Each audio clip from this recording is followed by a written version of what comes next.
Hey everyone, hope you're all doing great. Welcome back to the Anime Fictions 2.0. Today, we're diving into another exciting What If, Part 9, final part of Naruto Rise of Lord of the Foxes. If you're enjoying these alternate timelines, make sure to hit that subscribe button, share it with your friends, and check out the other videos on the channel. And of course, drop your thoughts in the comments. I always love hearing your ideas. Alright, enough talk, let's get into the story. Chapter 12, The Chunin Exams, Part 3. The scream that Uchiha Sasuke let out woke everyone in Konoha, seeing as it was still terribly early in the morning, with people not wanting to get out of bed due to being lazy, tired, had a hangover from getting drunk, etc. Kakashi was ironically the first shinobi on the scene, though the fact that it was Sasuke who screamed may have been a factor due to the debt he owed Obito. When he saw the dead form of Uchiha Itachi pierced with his own sword on top of the old Uchiha police station, Kakashi looked horrified at seeing the sight. The shinobi Cyclops now slightly pictured his dead teammate over Itachi, only with Obito having his face half crushed like that day so many years ago. Soon more shinobi came, seeing the horrible sight before them, until the Hokage herself appeared and saw with her own eyes that Uchiha Itachi was indeed dead as the Shikage claimed he was. But why reveal his dead body now? And in such a manner as this? A statement possibly that Sasuke will never get the chance to avenge the lives of all his Uchiha brethren? Or is it something else? Thought Tsunade saw the bloody symbol of the Shinigami face that was the identification of a Shinigami shinobi to further prove who did this to Itachi. You know, he actually laughed at the prospect of Uchiha Sasuke becoming Hokage after you? After we unfrozen him in his near-death state, he was most agreeable in dying like the way he did, said Toshiro, scaring the remaining tiredness out of Tsunade as well as getting everyone else fully awake with Leaf Shinobi ready to fight the Shinigami Ice user. How did you sneak up on me like that? Said Tsunade, though she had to admit drinking heavily last night and waking up early were probable factors. Hey, it's not my fault that you are a legendary sucker when it comes to trying to sense the chakra signature of other people just like you are at gambling, said Toshiro, looking at Tsunade before turning his body and face back to Itachi's corpse, folding his arms. Show her some respect, she's the Hokage here, said Ibiki, having arrived to see the sight that was before him. Respect is earned, not given, said Toshiro before yawning and started walking away, only to be stopped when Tsunade called back to him for answers. Who did that to Itachi? Why? Said Tsunade, hoping the man would at least answer her questions in the matter. Well, if you must know, it was Shikage-sama himself. As for why? Ask him, he's right over there, said Toshiro, now pointing to the tall figure in black covered robes with hood before taking off, leaving a very agitated and angry Hokage. She wasn't the only one, as Sasuke was pissed beyond reason and activated his Sharingan. His eyes held nearly unmatched fury, knowing that this man had taken what was rightfully his. Itachi was his enemy, not some robe-covered freak of nature that just so happened to have the title of a Kaiga under his name, having his village recognized as a major shinobi village. To Sasuke, however, the man was nothing but a joke in his eyes, taking what had been Sasuke's all reason for existence aside from reviving his clan. Something that the Uchiha prodigy had intended to do with gusto with the Hyuga bitch that would soon be his wife. Tsunade could feel the young Uchiha's rage at the Shikage for taking away his purpose in life and wondered why the Death Shadow would even consider doing that, knowing that Sasuke would wish to retaliate. It made no sense.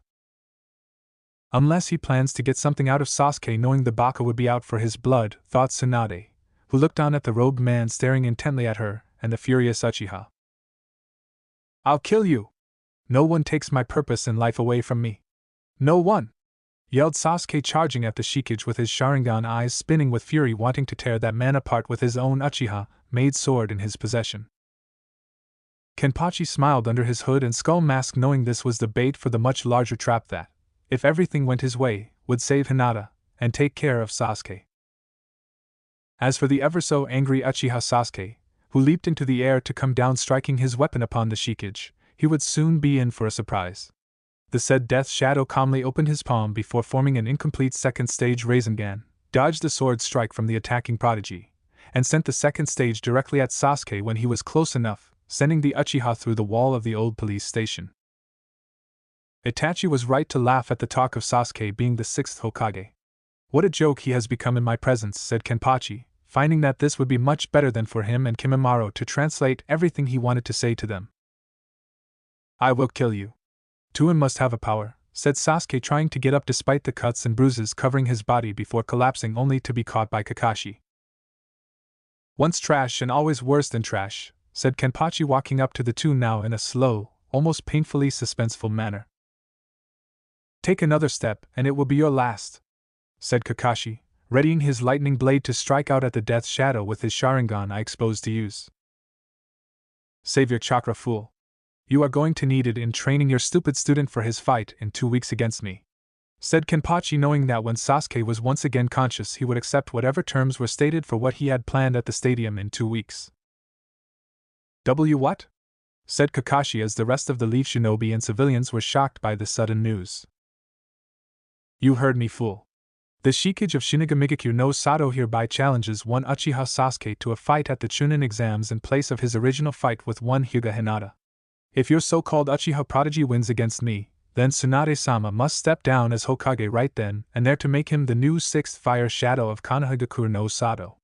However, if I win, Hyuga Hinata will no longer have to be married to either Uchiha Sasuke or Inuzuka Kiba in that double marriage the council set up, said Kenpachi, looking into Kakashi's eyes, grinning at the copycat man before looking at Tsunade, who was a little shocked at hearing such a challenge. And if you lose? Said Kakashi, wanting to know the terms for the Shikage in losing the fight, since there was always a penalty for failing. If I lose, then I will set myself on fire, said Kenpachi, knowing that when they all heard this the council would jump at the chance, believing that their precious Uchiha would save them from the big bad Shikage. You'll do what? Said Tsunade, not believing this man would do this for one person's freedom, such a horrible marriage without something in return. I think we all heard Shikage-sama correctly, Hokage-sama. Our Death Shadow said he would set himself on fire and breathe his last breath, said Kimimaro, appearing beside his master to be another pair of eyes for the man in case any of the shinobi around them got any hero-type ideas. And if Sasuke loses?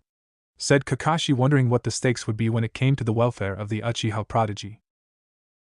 If the Uchiha lives through our fight, he must never revive his clan and must let his Sharingan bloodline limit die with him, said Kenpachi, knowing that Sakura was empty and Sasuke hadn't touched any girls or female transvestites for that matter with his horrible Uchiha seed.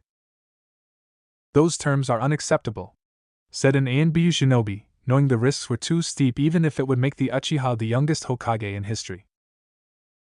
I thought you assholes were confident of your Uchiha prodigy team? What's wrong? You have a spine transplant with a shitty bitch chicken, said Tayuya, now appearing as well as the rest of the Death Four. Why don't we let the Uchiha decide, said Kenpachi, knowing the team would never back down from a fight that guaranteed him power beyond his wildest dreams and the title of the one who killed the Shodaime Shikage. It was now that everyone realized that Sasuke had regained consciousness, and was now looking at the Shikage with furious anger while weighing his options of what would happen if he won or lost. On one hand, he could become the youngest Hokage in Konoha's history. On the other hand, he would have to risk his clan should he lose, not only with the woman of choice, but also reviving the Uchiha name altogether. Sasuke also knew that if he could win against the Shikage, the man would have no choice but to kill himself in front of everyone in the entire stadium. Then the history books would say the one responsible for it would be Uchiha Sasuke, the 6th Hokage and Uchiha hero of Konoha that would surpass the Yondaime in that status. I accept, said Sasuke, his face showing some form of psychotic expression as he looked up at the Shikage while several ANBU medics healed his wounds. Sasuke, said Kakashi, not sure his student was making the right choice in this since the Shikage, as half his name stated, was Kage, and therefore extremely powerful. I know what I'm doing, Kakashi-sensei. I can win against him, said Sasuke, getting up and walking right up to the robed figure to prove he wasn't afraid, or at least not afraid right now in front of an entire army of Leaf Shinobi that would give their lives for him. I'm so glad you have confidence in your abilities, Uchiha-san, for the only way to lose this fight is to make the other warrior bleed first, said the Shikage, knowing that this little stipulation would make several people worried. What? Said Sasuke, looking shocked at this little announcement. Shikage-sama considers this fight to be a first blood fight in which you can only win by making your opponent bleed first, said Kimimaro, wondering just what possessed his lord and master to declare such a match, though considering the opponent, the match now made was obvious done for the sport of it all. Why make such a fight like this? Said Tsunade, wondering what kind of test this was since never heard of it. Shinobi must constantly risk their lives and are sometimes killed in one shot, whether it's a sword, kunai, and or jutsu that causes the killing blow. If he cannot risk getting bloodied up during the Chunin exams, then how can he become a strong Hokage in the near future? Said Kenpachi, making a valid point in the matter, knowing the most precise shot from any weapon hitting just once could end your career or life as a shinobi. It doesn't matter what type of fight it is, I'll still win. I'm the last Uchiha in the known world, and I will not lose to someone who won't reveal his face to the public eyes, said Sasuke, knowing that if he could get the man to reveal himself, it would give him some sort of measure as to what he was up against. I will reveal just who is behind these robes when our match starts, Uchiha. But when you find out, you may not like your chances, said Kenpachi, letting out an evil laugh before turning around and leaving with his bodyguards and Kimimaro. Come on, Sasuke, we need to get you ready for this, said Kakashi, taking the Uchiha and going poof before anyone could stop him. 2 weeks later, Konoha Stadium, day of the Chunin exams. Word had gotten out about the change in the last match, with Sasuke facing the Shikage in a first blood type fight with several classified stipulations about what would happen to the winner and loser. It was also decided that should the Uchiha prodigy come out of this fight victorious against the Shikage, he was to fight Hinata to see if her skills were that of a Chunin. Ever since that moment, Kakashi had been training Sasuke non-stop in using his Sharingan, and to teach what he could to the boy to be Hokage, knowing that if there was any hope of beating a Kage-level person, it needed someone who was trained by one. The council demanded to Tsunade that Sasuke see the forbidden jutsus from the scroll of sealing to give the Uchiha prodigy the edge he needed in his fight against the Shikage. They believed it would solidify the boy's victory over the Death Shadow and remove this threat from their borders once and for all, to make the daimyo see the promising power Konoha had. Tsunade crushed that outright, as the jutsus were forbidden for a reason, and in using them without understanding them would be dangerous for the entire public. Sakura had been allowed to get out of the hospital in a wheelchair, and with the help of her mother was taken to the council box to see the upcoming fights. Sasuke's teammate had been informed of the challenge by the Shikage and the stipulations by him thanks to her mother. Sakura, being the most notorious of all the fangirls in Konoha aside from her mother, which she inherited it from, believed that her Sasuke-kun would win, and would sweep her off her feet to his compound in the Uchiha district to help revive his clan. Now practically everyone in Konoha were watching the Chunin exams, from common folk to the daimyos of the elemental countries, waiting with much anticipation at the fights to come. One by one the competitors from Shinigami, Mist, and the one from IWA entered the arena ready to fight against their designated opponents. All they needed now was a proctor/referee, which was strangely enough not available. I don't believe this. Last time it was the fighters that were late. Now it's the proctor for the matches. What's next? The Hokage herself doesn't show up on time? Said a person in the crowd, who was becoming quite impatient in waiting for the matches to start. He wasn't the only one. We came here to see them fight, now get a ref in there so we can see them fight, said yet another impatient spectator from the land of jungle, who came all the way at great expense to see the bloodbath that was going to unfold in the arena. Where the hell is Anko? Thought Tsunade, who was livid at Anko's behavior at being late for this exam and made a mental note to have her banned from eating dango for 4 months and do D-ranked missions for a whole year. This was the Leafs' one chance to prove that they were worthy of redemption in the eyes of key political as well as influential people in, out, and around Fire Country. This was the last thing the village needed right now, was for those people to think less of them as shinobi, who don't care about being late or not. Hatake Kakashi was bad enough at making that statement being remotely true. Just as Tsunade was about to have Jiraiya, who stood beside her, go down there to be the replacement proctor, the light sound of wooden sandals were heard. Soon a man wearing mostly green with a green bucket-shaped hat walked in with a headband from mist on his right arm while holding a cane in the said arm. Sorry I'm late, folk, but the leaf proctor that was supposed to be here couldn't make it, and I had to take over for her. My name is Urahara Kasuke from Mist, and I'll be your proctor this morning, said Kasuke before yawning and making his joints and his bones make popping noises when he moved them around. It's 1 o'clock in the afternoon, jackass, yelled Tayuya along with several other people in the crowd, not believing this man thought it was morning. Really? I hadn't noticed, said Kasuke, making most of the stadium populace face fault at his words, scratching the side of his head just under his hat. Just get the matches started, Kasuke, or I'll make you eat your hat along with putting that cane of yours someplace unpleasant, said Yujito, sitting in the Kage booth designed to hold her, the Kazekage's siblings, the Shikage's bodyguards, etc. In other words, the booth was really big. On the other side were Tsunade herself, Jiraiya, the council, Danzo, and Danzo's A&BU route bodyguards watching over him for any possible trouble. In another part of the large stadium were the Tsuchikage Sosuke Aizen, the Tsuchikage's bodyguard Tozen, and the Yandame Reikage Ikimara Jin, who was Aizen's guest to still even be in Konoha to watch the fights. Well, you heard the Mizukage, let's get this thing started. The first matchup for today is Kurosaki Ichigo vs Jigerjax Grimmjow. Everyone else other than me, who does not have either of those names, go up to the designated fighter's box until it is your turn for you to be down here for your fight, said Kasuke, pointing to the fighter's box that was on the second floor of the stadium. I may not have anything against you, but I can honestly say I'm going to enjoy this fight, said Ichigo, readying his weapon at Grimmjow, who readied his while staring at the spiky orange color-haired kid before him. Bring it on, kid, I look forward to covering the ground with what remains I don't hack to pieces, said Grimmjow, grinning widely at Ichigo, breathing slightly faster as the urge to kill came off of him. First fight of the Chunin exam finals begin, said Kasuke, bringing his hand down, signaling them to start the fight and start.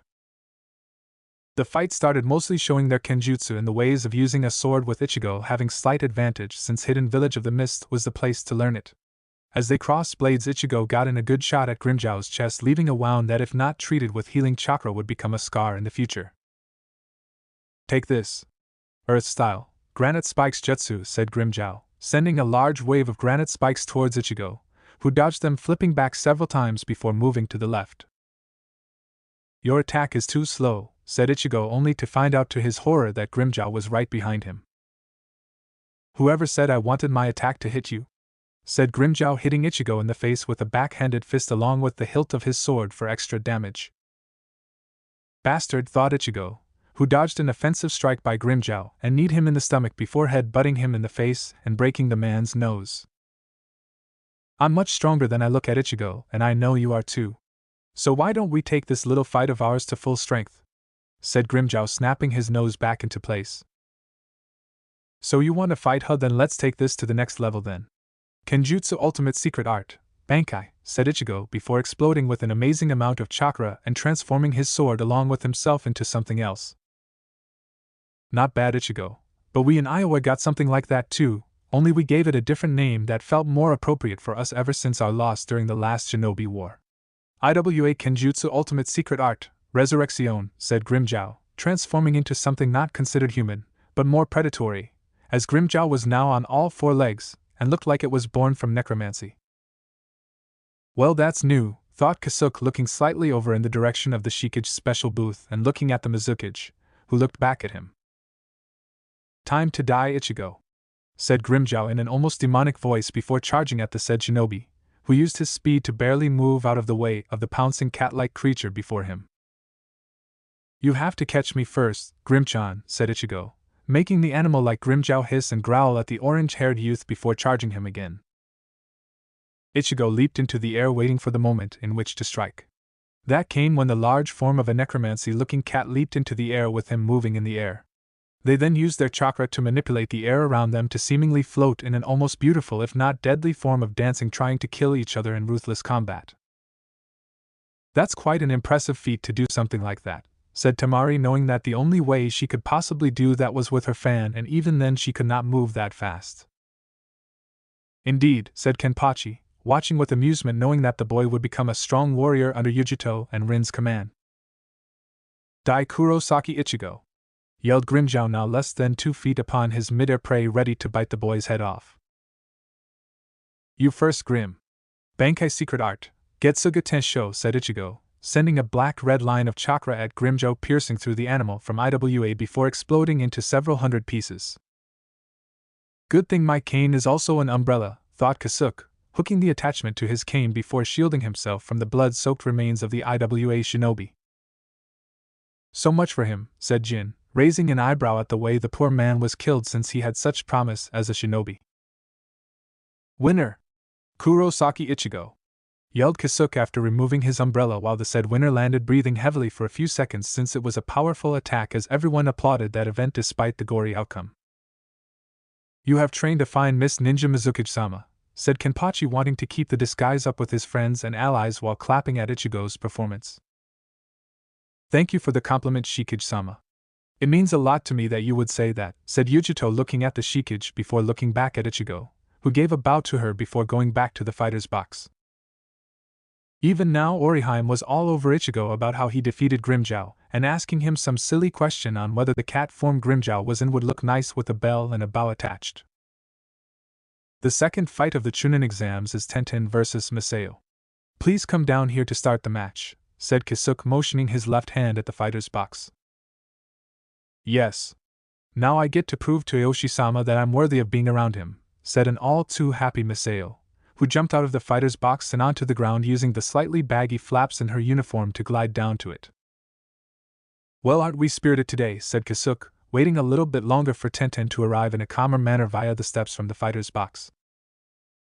Yep, and I intended to beat Minnie Mouse over there real soon, said Masao, readying her weapons while Tenten fumed at being called that name on account of the buns in her hair. You'll pay for that remark, yelled Tenten before bringing out her sword that was sheathed behind her back with the full intention of using it. It was clear to everyone Tenten did not like it when people made fun of her hair when it was in that style. Bring it on, weaklings, said Masao, getting into a fighting stance with several of her kunai held in each of her hands. All right, you two play nice now. Ready? Begin, said Kisuke, as the match between the two weapons mistresses of their respected hidden village went at it. Masao went for long-range combat first in order to test Tenten and her fighting abilities with the sword, wondering if she would use it to counter the kunai being thrown or simply dodge them. Tenten for her part did both and only dodged when she felt the kunai would hit her if she didn't get out of the direct line of fire. When Masao had finished throwing most of her kunai with accuracy that could rival her opponent, she revealed two sais hidden in her sleeves ready to cut her opponent up. Here I come, Minnie Mouse, said Masao before charging at Tenten, ready to put her skills to the test for her Aoshi-sama. Bring it on, ninja wannabe, said Tenten, meeting Masao's charge with her own before the two clashed against the other with sword on sais and taijutsu thrown in the middle when the opportunity was upon them. In the end, though, it was Masao who won the match, breaking Tenten's grip on her sword before pinning Konoha's female weapons user onto the ground and her back. With both sails pressed against her throat, Tenten had no choice but to surrender, knowing that the slightest movement would put a hole or two into the vital point when it came to breathing properly. Outside of Konoha's walls at the moment, blood was everywhere in the trees or the ground, the carnage that was immense for all the eyes that could see within the trees, and all that was remaining of the bloodbath were dead corpses of the IWA and Kumo alliance. Suna and Miss Shinobi took the southeast and west sides of Konoha's walls, while Shinigami Shinobi took both the northeast and west sides. It's a good thing Shikage-sama wanted us to take care of this before the real fighting in Konoha started, said Ranjika, brushing some of her hair back casually like she always did as she looked over the carnage she had helped create with their forces. Indeed. However, we need to double-check to make sure we got everyone on this side of the wall before assisting the Kazekage and Mizukage forces, said Toshiro before the giant form of Kamamura Sajin appeared with his size and weight creating a heavy indent into the ground. I just thought you should know Zangetsu is nearly finished marking all homes, the clan houses, and people he could with demon seal markers to transport them to our hidden village, said Sajin through his helmet with some blood smeared on it from his own involvement in the secret fighting. Good. Once Zangetsu uses his demonic jutsu and attaches the chakra strings on himself to all buildings and people marked with the seals, we can get them back to the Shinigami village, said Toshiro, knowing that the man had started since the countdown to the finals had started, knowing that there were a lot of people to screen through in the village. After this, the poor fox is going to need some rest. Maybe I can give him a well-deserved massage, said Ranjiku, smirking at her husband, knowing it would push his buttons. In case you've forgotten from drinking too much sake, Ran, but we're married, said Toshiro, having a little blush on his face at what his wife was suggesting.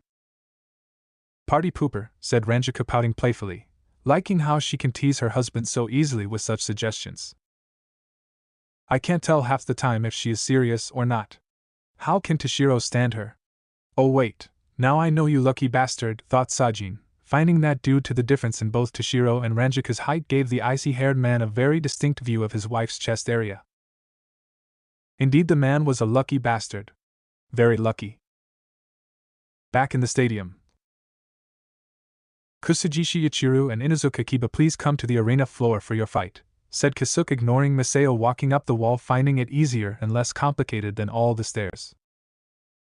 Tenten decided to follow the girl's example since it would be quicker and easier despite still being exhausted from their near literal definition of a cutthroat fight.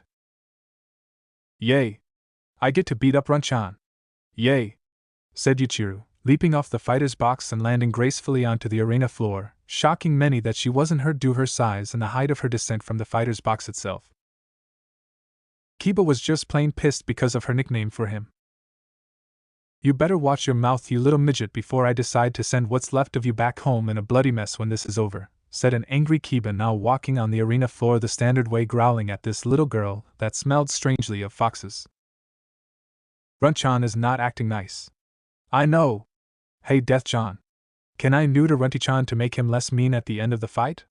Said Yuichiro, smiling behind her mask at her robed father while pointing at Kiba, who was now paling at the thought of losing his 2 baby-making seed generators and quite possibly his one-eyed weasel. Most of the male half of Konoha's population flinched at the thought of that happening to them too and paled along with the dog user. Speaking of Akamaru, Hana had informed Kiba earlier that day that his partner was ill at the moment, and couldn't help the boy fight in the finals. How the dog got sick had at first baffled Hana, but it could have been something to do with a certain crimson-robed figure the night before. The figure had informed her of what was going to happen the day of the finals in the Chunin exams, and that it would be in Akamaru's best interest not to help Kiba fight. Now in the stands watching, Hana was glad she gave Kiba the fake diagnoses about the dog's condition, and she was sure Akamaru would be too late. Go for it, said Kenpachi, laughing in his depth before waving his hand that told her to proceed. All right, let the third match begin, said Kasuke, starting the match before Kiba could protest or his mother could yell at either Yuichiro or the Shikage in halting such an action. Kiba barely dodged the incoming torpedo. That was the little fox girl laughing behind her mask while generating chakra all around her, zipping around in a wild and chaotic force. Yuichiro rammed into him from time to time, landing punches, kicks, and multiple flying bicycle kicks at her foe before sending the dog user spinning. Kiba tried to hit her with swipes of his now claw-like hands, but it was impossible due to the girl's speed. Yuichiro was literally running circles around Kiba, making him feel dizzy as he was also spinning from the sheer force of wind that his opponent was creating. Then, without even showing a hint of stopping, Yuichiro broke from her huge chakra tornado, ran up one of the ever-so-tall stadium walls, and ran back down again with her chakra still going strong. Yuichiro's overwhelming power was forming around her to create a beast chakra-like form that, if looked upon closely, almost looked like a fox. It made a lot of villagers in Konoha very nervous as they thought of a certain demon that had attacked them over a decade ago. As she is Ataman, thought Kiba, seeing only the intense chakra running at him, and with his body battered, bloody, and still very dizzy so he couldn't move very much. Yuichiro was laughing the whole time like it was some kind of game while running right over Kiba, quite literally. Your daughter is quite the spitfire of a shinobi, Shikage-sama. You must be very pleased with her own unique development, said Yujito, looking on happily, with Yoruichi feeling the same, though it may have been because she didn't like dogs very much on account of her being a cat. Inuzuka and Water Daimyo Rin was the general exception to that feeling. Yes, she has great potential. Just watch and see, said Kenpachi, chuckling as he saw Yuichiro reach for the hilt of her sword, getting into the infamous Batajutsu stance. Kiba was now struggling to stand while on all fours trying to get up, not realizing that he had figuratively painted a target sign on his ass, or rather the thing below his ass. As he tried to stand, Yuichiro took her time measuring her targets using her thumb and closing her one eye to pinpoint just where to aim. It was almost as if she could see through his pants and knew where to strike when it came to neutering her dog-like enemy before she got back into her kenjutsu stance again, and a near-invisible slice to those without years of ninja experience. Let's just say if Bob Barker were alive in this world, he would have been proud of her. Holy crap, thought the male shinobis that saw it happen as they winced, grabbing their own family gene pool, making tools out of reflex as what happened. As for one female shinobi, who is the sister of the now neutered male, she could only see the horrible look on Kiba's face as he felt it happen. She cringed like everyone else that saw it go down, knowing that any shot the kids had for a future love life was shot to hell. Finally, the one older female shinobi/councilwoman who was the unfortunate mother of the now neutered shinobi was screaming in horror as her precious boy had been, for the lack of a better word, destroyed in such a manner. Inuzuka wasn't the only one, as a few seconds later Kiba had joined her, but for much more physically and mentally painful reasons. Anyone seeing the blood around his ass and the ground beneath him could tell the boy was a dead stick, no pun intended. Well, for Yuichiro, maybe it was before she hit him in the head with a solid punch to be his anesthetic before the medic ninjas came and took him away, hoping to save the man's pride while they still could. Ouch. Okay, for the sake of all things that make me a male of the species, I think I am just going to declare Yuichiro the winner of Tsum fight, said Kisuke, raising his hand towards Yuichiro, who jumped around happy as can be at winning the fight before bowing her head towards the direction of her father. The entire crowd watching the fight had stayed deathly silent, and so speechless that they could hear the Shikage clapping hands echoing through the stadium. Just as at first, but soon after the other members of his group in the booth followed him, knowing the reason behind it. In her mind, Hinata was clapping too, though she dared not do it in the physical world, her confidence be damned. Tsunade, along with Shizen, Jiraiya, and the rest of the council were in shock at this, as they thought it couldn't be possible with the girl being nearly half if not less than Kiba's age. Yet here this girl was skipping back to the fighter's box with a fox-like smile on her face, as if she did the greatest thing in the world for her Shikage, who she was now in the process of waving to. This fox-like girl, only known as Kusajishi Yuichiro, shouldn't be able to have that much power or even the competent skills needed to fight at such a level that she displayed. The sound of clapping was soon silenced when a howl of anger was heard from the medic center within the stadium, and one pissed-off Inuzuka-tsum leaped into the stadium floor looking for a fight. The angry Inuzuka woman was seeing red and was ready to kill the one person, nay, the one thing that had robbed her son of a chance of giving her grandkids in the near future. The instant the medics had taken her son from the battlefield, she was there to see him to the special emergency station that was always set up for the far more seriously injured opponents. When she saw her son's dog bone and 2 tennis balls sliced completely off from where they were supposed to be attached, she lost it, heading back out to avenge her son's loss at being a father or loving women in general. Kiba would now have the viciousness equivalent to that of a dust mite. "I'll kill you! You took my boy's pride away, you little beast!"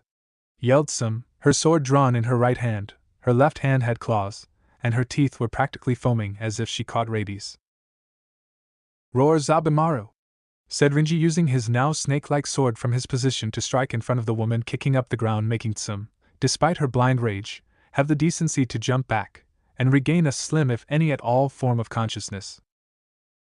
Rinji for his part had been out and about making final preparations on his end with all the others until he finished his task before sneaking into the stadium to watch the fights.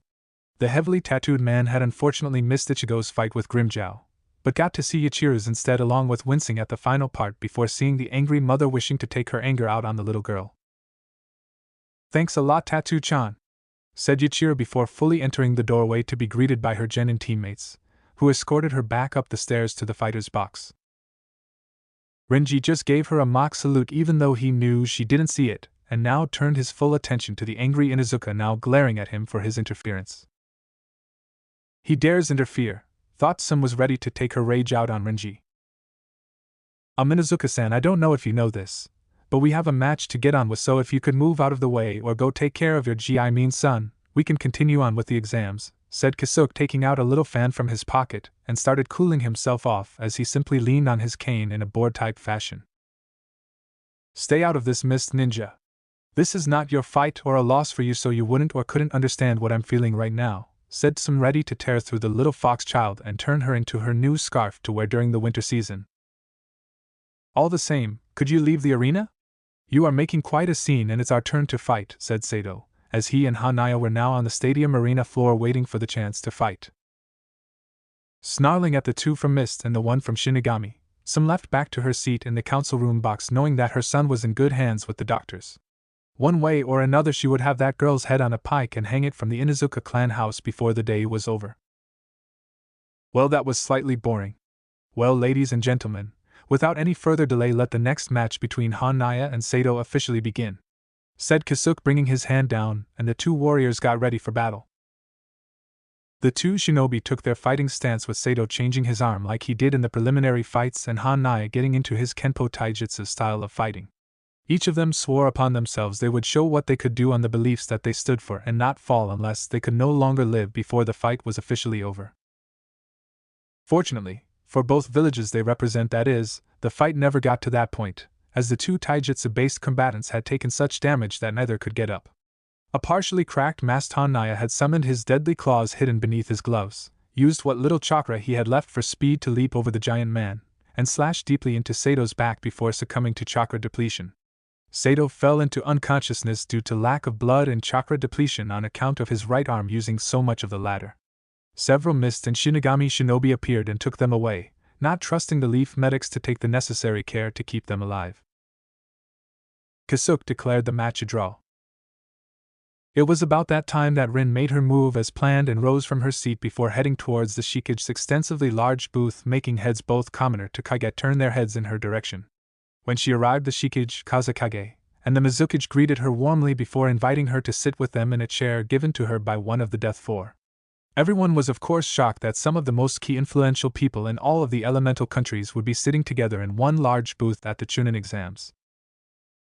Will Akimichi Choji and Ayasegawa Yumichika please head to the arena floor to begin the 5th match of the Chunin exam finals, said Kasuke once more, waving his little fan at his face to keep himself cooled off under the hot sun. Damn you, global warming. Despite you coming from an ugly place, I will do the honorable and beautiful thing to do here and give you a chance to forfeit this fight. The Shikage speaks highly of you as well as the Akimichi clan for understanding how it feels being discriminated against. Just like the Nara and Aburaim clan get ridiculed for their bloodlines that makes them weird, or as most people here consider unnatural, said Yumichika, waving back some hair from his face. Thanks, but no thanks, pal.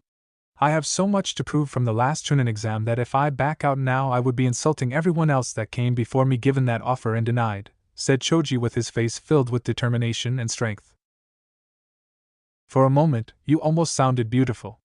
Nevertheless, I have a duty to my Shikage, and though I respect you, I must unfortunately destroy you now. Please forgive me for my actions, Shikage-sama, said Yumichika, drawing his sword before raising it to his chest while it pointed upward like a swordsman giving a salute before a duel with another. I won't go down. I owe it to Hinata, Tenten, Shino, and to you above everyone else, Naruto, for fighting with everything you had plus more. Thought Choji was ready to fight, having practiced these past 3 years to train himself to go faster, thus removing himself of his clan's natural weakness. Hopefully your clan won't hold it against me if I kill you here in such an ever-beautiful manner. Bloom for me, Fuji Kajaku, said Yumichika, as his sword glowed and turned into 4 mean-looking scythe heads that looked like they could destroy anything or quite possibly anyone that was on the receiving end of their wrath. Just so you know, I may be bigger in size than most here in Konoha, but that does not make me slow, said Choji before activating his clan armor to become more defined and tight around his body to allow him to move with less resistance. Then consider this a test of speed. Run! Said Yumichika, swinging his sword down on Choji, who moved out of the way if just barely. The ground where Choji once stood now had 4 deep cuts, making the plump individual very nervous in the fact that if Yumichika hit him just once with that sword he would be royally screwed. Well, at least it can't be worse than training with Tenten when she threw her weapons at me to increase my speed, and holy crap, thought Choji, as Yumichika was soon swinging his blade down upon him, cutting some of his hair in the near miss. I'll give you this much, Akimichi-san, you are much faster than I give you credit for, but still I am much faster than you by far, said Yumichika, smiling at his enemy, though you couldn't see it due to his swan skull mask blocking the view of it. Choji dodged several more times, landing several kicks and punches to his opponent when he was drawn in, only for Yumichika to laugh occasionally. Even though the man was rubbing his rib cage from one of the harder hits, it seemed to barely stop movements of the feminine man's attempts to literally slice the fat out of him. Okay, since hurting you at my current size isn't working, I will just have to increase it by several times. Akimichi clan art, expansion jutsu, said Choji, going through several hand signs and expanding his physical body several times his natural size. Nice, but doubling your size by several times its natural state is really not the smartest thing to do. All it does is make you an even bigger target.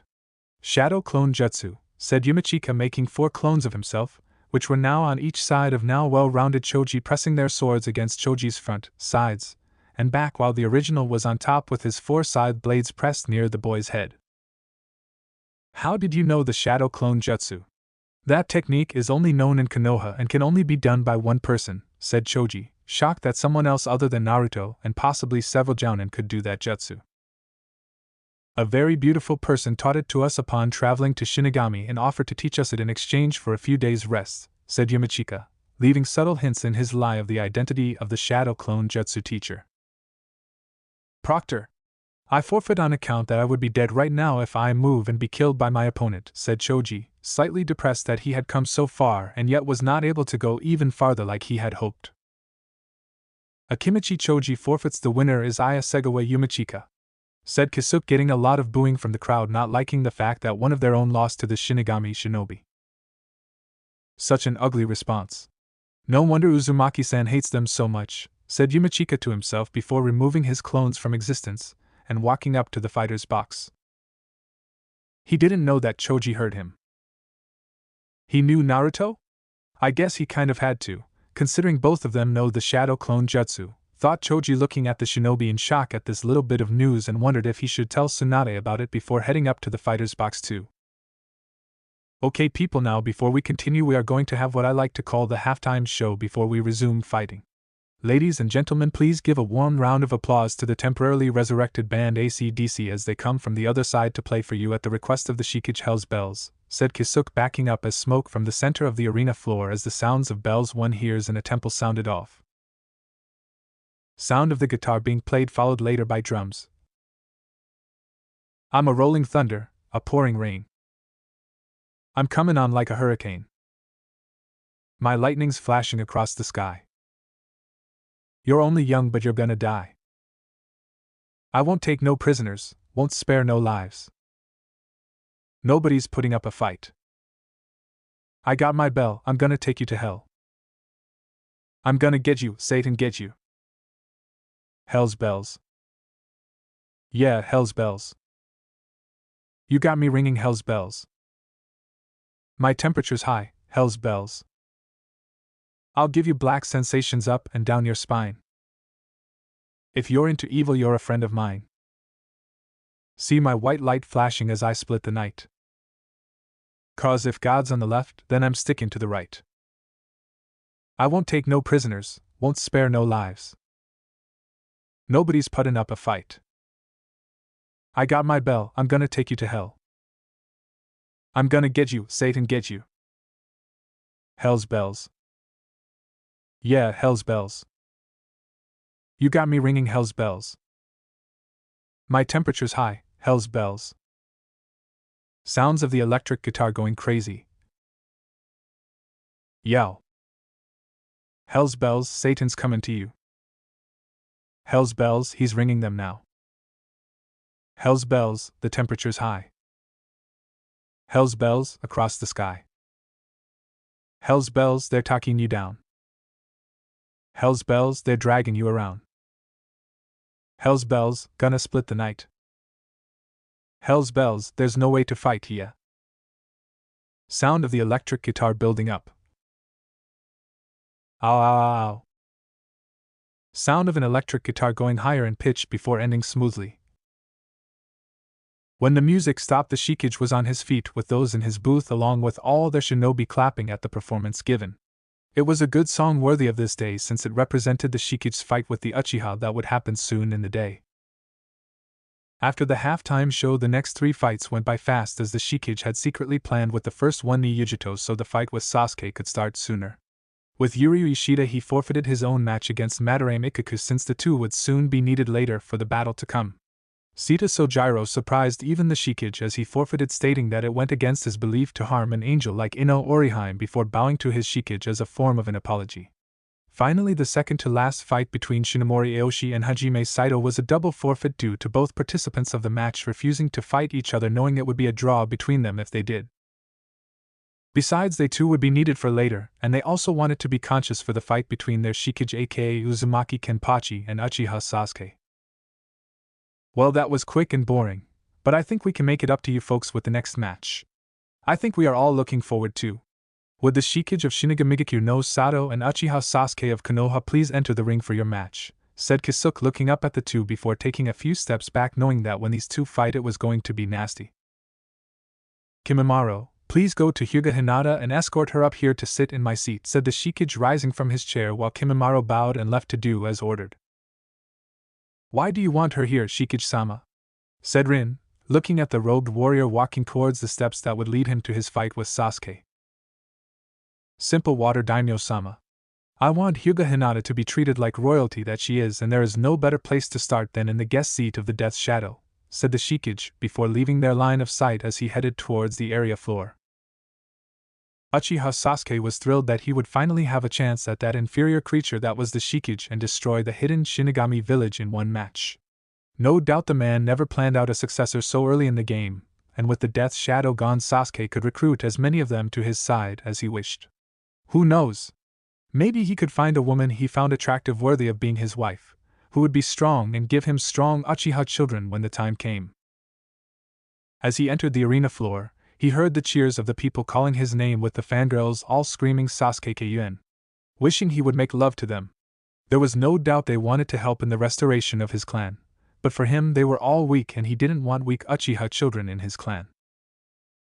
Sasuke was so into the people around him that he failed to notice the dark clouds forming above the stadium and the temperature cooling area down as a result. Within moments, the Shodaime Shikage of the hidden village of Shinigami arrived, still wearing his robes and concealing his face, much to everyone's annoyance.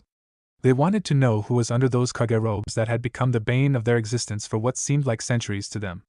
This figure was currently responsible for making all of Konoha weaker than when the Uzumaki kid had left to do his own thing in life. Alright you two, before we start I just want to know, are we clear on the terms of this match considering the stipulations involved? Said Kisuke, looking between the two with careful eyes, knowing that this was going to get messy if he were lax about this for 1 second. Yes, we know the stipulations and the way to win. Can we please start now? I want to see this guy set himself on fire as promised when he loses, said Sasuke, getting more cheers from the crowd and more screams from the fangirls. It was cut off by the intense laughter coming from the Shikage. You really think you can beat me? You couldn't beat the last Sasuke team. You had Kakashi team retrieve you after I knocked you on your ass, said the Shikage, now pointing his finger at the Uchiha in question, making everyone look at the robed figure in confusion or shock for those that did and did not know what was going on. What? What did you just say? Said Sasuke, knowing only one person would call him that name and only one person had ever truly defeated him in a life or death battle. It couldn't be him. How could the demon become a Kage of a village? Whispered a now shocked Kakashi to himself from his spot in the stadium, watching everything with some worry, not sensing a figure behind him. You are such an arrogant fool, said Yorichi, appearing right behind a very surprised Kakashi, who spun around to see a cat-like woman wearing orange and black. Indeed, said Zangetsu, as Kakashi turned to face him while trying to raise his headband to reveal his Sharingan, only to turn back around to face Yorichi when he felt her chakra spike just before rushing him and slamming her palm into his stomach. Kakashi's natural eye widened as the pain rushed to meet his brain, but before he could cry out in pain to alert any Leaf Shinobi, his second surprise attacker simply consumed him by the crimson cloak the man was wearing. Then all went black for the Shinobi Cyclops. You heard me, team. Didn't think I would come back? After what seemed to be such a long time ago, after our fight at the Valley of the End, I wouldn't want to miss this day for almost anything else. With me being betrayed as well as nearly being killed by our so-called sensei, I swore to myself I would come back to tear this shithole of a village a new ass, said Kenpachi before removing the gloves from his hands that were soon followed by his robes revealing his spiky hair with bells and his fox skull-like mask. And Naruto? Said Sasuke, looking at his former teammate, and what he considered his best friend despite their differences. Tsunade leaped from her seat to the booth railing along with Jiraiya, who were shocked out of their minds at seeing the boy again. That's not my name anymore, Sasuke. I go by a name I gave myself so I could start anew, and it's a name that reflects me more than my last one. I now go by the infamous name of Uzumaki Kenpachi, said Kenpachi, laughing behind his skull mask that seemed to glow slightly with an eerie red. He changed his name so no one would suspect we were looking for him when he went to Water Country, since no one had ever heard of him. Then he became the Shikage without anyone noticing it was him, because he found a way to keep everyone that was looking for him thinking he was somewhere else, when he was right next door to Fire Country and Konoha the whole time, thought Sasuke, surprise etched upon his face in sheer horror of knowing the identity of his opponent. You seemed surprised by Uchiha team? Tell me, did you like my little gift I gave you 2 weeks ago? Your big brother Itachi hanging from the old police station your little bastard family found it so many years ago. I thought it was fitting since he killed your clan and all, but then I guess you can't fulfill your vow to kill him, can you? If I didn't hate your guts so much, your sensei, and or your clan, I could almost pity you, said Kenpachi right before removing his skull mask to reveal his face. It is Demon/Naruto-san/Kun, thought everyone that didn't know before seeing the now revealed warrior throw his mask up towards Kimimaro, who caught it easily. Now you know who you are fighting, Sasuke. Scared? Said Kenpachi, smiling his ever-crazy smile that made almost everyone shiver in fear. You wish you were a loser. The only reason you won our fight was because of the demon chakra, which was an unfair advantage, said Sasuke, trying to find an excuse for his loss at the Valley of the End. What about the curse seal Orochimaru gave you? You talk about fighting unfairly when all I did was level the playing field since we are equal in terms of comparing bloodlines, said Kenpachi. What? You have a bloodline? Said Sasuke, shocked along with everyone else in Konoha that didn't know, since they believed that such a thing would have eventually manifested itself before them as time passed. But it did.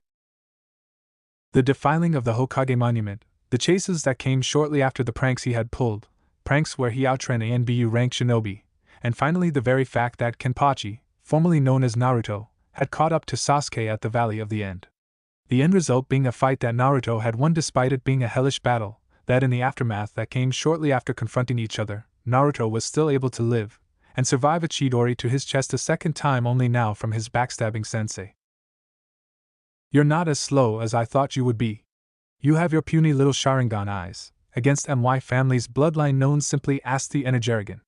It's a bloodline which grants me near limitless stamina and endurance when needed the most, whether to outrun all the ANBU chasing me as a kid, outrunning a mob, and or my own personal favorite Teto beat the holy hell out of stuck-up assholes like you, said Kenpachi, smiling at his shocked foe, while many others were shocked too, knowing only one man other than Uzumaki had that once thought to be extinct bloodline.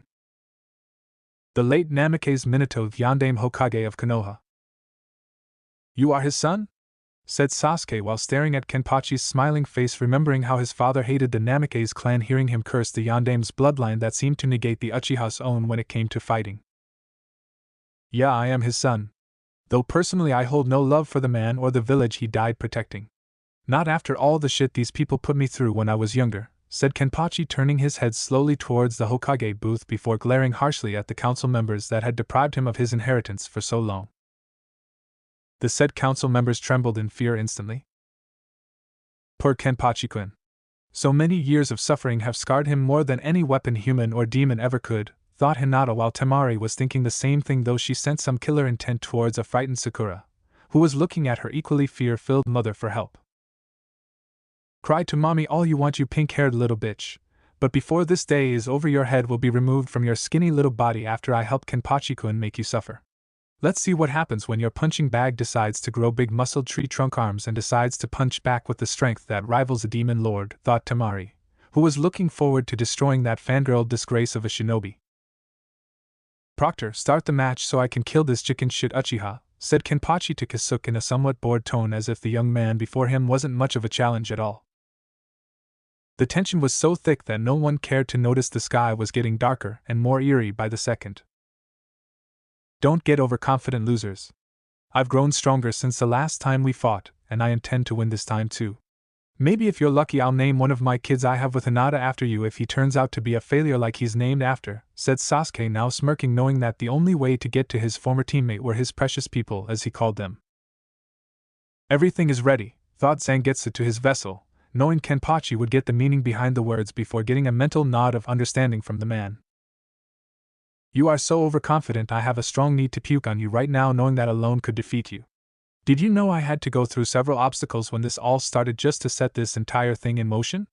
First, I had to go through Akatsuki, then the Sound Ninjas, then some bandits in Water Country, the previous Mizukage, the previous Water Daimyo, more Akatsuki members, Orochimaru, Kabuto, a countless number of Konoha Hunter Ninjas, a countless number of spies, Konoha Root Anbu, one Uchiha Itachi, and finally you. What? Rather than speak his name before I put you on the list of people I'm going to kill, I want you to look up into my Kage booth just whose name I was going to say, said Kenpachi, pointing to a now wavering genjutsu that revealed to everyone's shock a crucified Kakashi, who looked like had been through all 9 levels of hell and back. Kakashi-sensei? Said Sasuke, looking from Kenpachi to his teacher, as did everyone else, and at the horror of what the white-haired man looked like. Kakashi's clothing was battered and ripped open from whatever happened to him, with the remains clinging to him now soaking in what he had left of his blood. All the blood he was losing came from the deep wounds he sustained in his legs, chest, arms, neck, and face. All at the hands of his merciless attackers, who in a final insult to him removed his mask, left him bare-chested with it covered in blood, and had his eye socket holding his Sharingan eye being roughly torn open while pinned to the Uzumaki spiral that was his crucifix. How do you like the man's new look? Was it a bit over the top? I don't, said Kenpachi, as he now smiled at Zangetsu's and Yoruichi's handiwork on the man. It was then that the female water daimyo, in all of her infinite wisdom, rose up from her prestigious seat and approached the fallen leaf shinobi.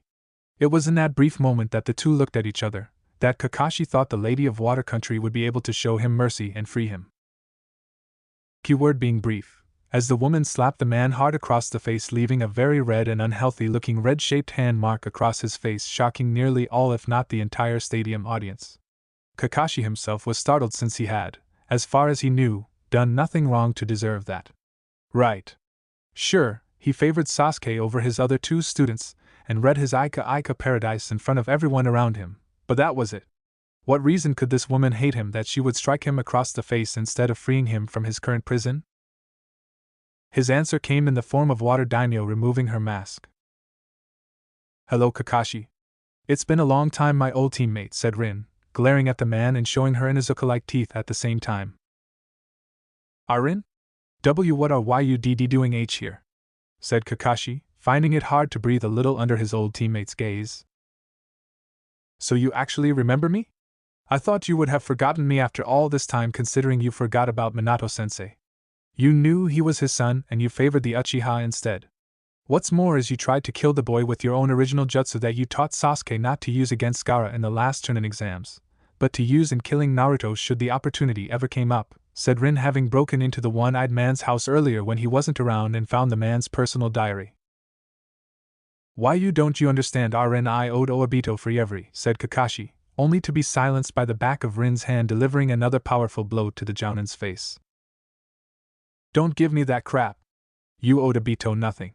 You just wanted to have the title as the Jounin sensei that trained Sasuke while stunting the growth of the demon, as you so openly call him in your diary. That's right, Hataki team, I know everything, and I know it was you who told the orphanage about Naruto holding the fox demon. You spread the words about Naruto holding the demon knowing you wouldn't get caught, and you were the one who provided detailed information for the mobs that always attacked Naruto on his birthday every year, said Rin, having read each page the man had written down about Naruto carefully.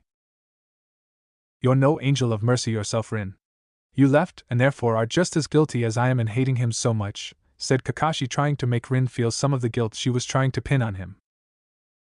Perhaps, but had I known this would happen, I would have rescued the boy from yours as well as all of Konoha's own personal bigotry-like ways and would have raised him like he was my own pup.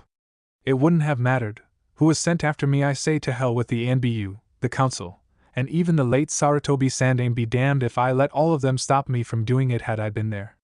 As for you, Kakashi, I can easily say with a clear conscience that where I'm going when I die is not a place you are going. I'll give you a hint as to your destination, what we humans call hell, demons call home, said a very angry Rin before she spit in Kakashi's face and walked back to her seat to watch the soon-to-be fight. And now there is nothing left standing in the way of our fight, said Kenpachi, smiling his ever-sinister smile before licking his lip around his pointed teeth.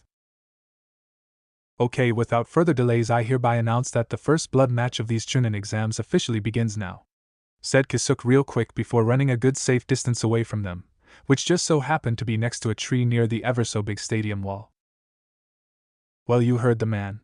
Take your best shot while I stay right here without moving a single muscle, said Kenpachi, removing his upper red and black clothing, leaving him completely shirtless. What do you mean, take your best shot? Said Sasuke, looking slightly intimidated, while some of the girls had blushes and nosebleeds from seeing all the muscle the man was now showing off. Hinata and Temari were trying their hardest not to have either come across their faces. I mean, take your best shot at making me bleed first. I'm giving you freebie hit to make me bleed right here, right now, and in front of everyone here, friend or foe. You see, I'm so confident that you are so much weaker than me, I'm going to give you the chance to actually kill me. Come on. Do it for old time's sake like you did at the Valley of the End and ram a Chidori right through my heart. Or maybe you want to aim for my face? My stomach, perhaps? Or maybe you want to ram it right into the center of my chest like I did your brother's sword to him when I ended his miserable life, said Kenpachi, having his arms out wide, inviting the Uchiha to attack him.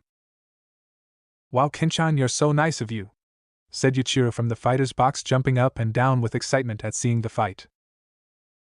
I know, aren't I just a bleeding heart of generosity, said Kenpachi, turning his head to look at Yuichiro in the fighter's box before turning to the Uchiha and pointing to his long since healed chest wound as if to signify a point.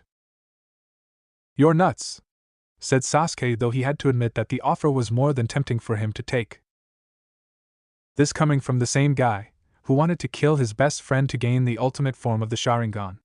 Come on, Sasuke team, quick being such a pussy and hit me with your goddamn Chidori, said Kenpachi while ignoring the cries of Tsunade and Jiraiya, telling the man to stop it from happening. As you wish, loser, though with you I think I'll take it up a level. Rikiri, said Sasuke, making hand signs for the Rikiri and charging right at his larger opponent with blinding speed with his Sharingan activated to give him the much-needed edge in the fight. Or so he thought. Granted, for a young man of Sasuke's age the speed was impressive to all who saw it, but to one Uzumaki Kenpachi it was like a rabbit watching a snail move. A snail's pace was completely slow and boring. Deciding to go for the spot he had hit nearly 3 years ago, Sasuke rammed his Rikiri into Kenpachi, as he had before, at the Valley of the End, right where the heart was located. The last Uchiha had made solid contact with the massive giant of a man, who to everyone's slight surprise and credit didn't move an inch or look at the opposing right arm that had held the ever-so-deadly jutsu. All that mattered was that there was the distinct sound of a dripping liquid where the two were, and its sounds echoed throughout the stadium as civilians and shinobi held their breaths at the outcome of what seemed like an already over the fight. Someone was bleeding. The question was who? Chapter 13, The End to All Things. Drip, drip, drip, drip. That was the sound they all heard, for all to hear it fall. Drip, drip, drip, drip. The sight of it was unmistakable to those who saw it. Drip, drip, drip, drip. The smell was undeniable to those who could smell it. Drip, drip, drip, drip. It was the sight, sound, and smell of blood. Blood dripping onto the ground was all that was seen, smelled, and heard for the next few minutes as neither Uchiha Sasuke nor Uzumaki Kenpachi, formerly known as Uzumaki Naruto, moved. Most had thought that Sasuke had won the match, while those who knew Kenpachi when he was Naruto knew better than to underestimate the man. Especially when that very same man, who was now the Shikage of Shinigami no Sato, holds the title as the most surprising shinobi in Konoha, and he was still loyal to it. Tsunade held her breath, wondering why the boy now turned man that she saw as her little brother had taken a Rikiri to his chest, and in the exact same spot that the Uchiha hit 3 years ago with the weaker version known as the Chidori, no less. It made no sense for the Kage of Shinigami no Sato to simply take such a powerful assassination jutsu to the chest and not do anything. Suddenly, Sasuke screamed in pain, reeling back, clutching his right arm used in hitting Kenpachi with the Rikiri. And even more shocking was even more blood spraying out from the Uchiha's arm from various places. No one could believe the pride of Konoha that Uchiha Sasuke had fallen at the hands of using his own attack without the victim of the attacker receiving the necessary wound given from the attack. Was it some trick?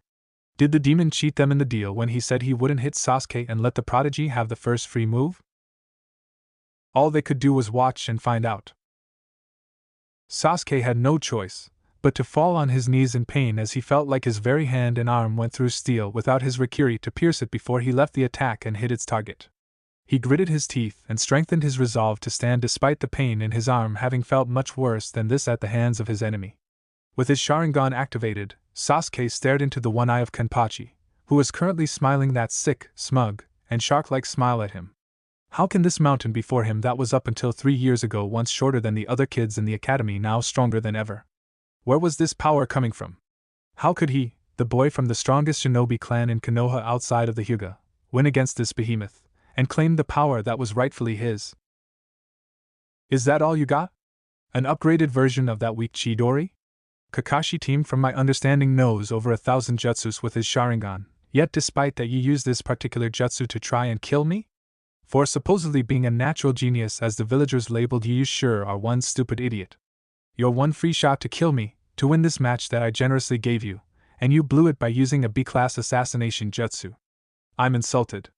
To think that I once called you a rival, said Kenpachi, drawing out his sword as he finished speaking. His smile left him while using his left hand to wipe off the Uchiha's blood from his bare chest. Shut up. You think I'm just going to stand here and take your insults lying down? I'm an Uchiha. I'm the best, said Sasuke, his eyes filled with hate and malice before he drew his sword out with his left hand and slashed at Kenpachi with all his strength.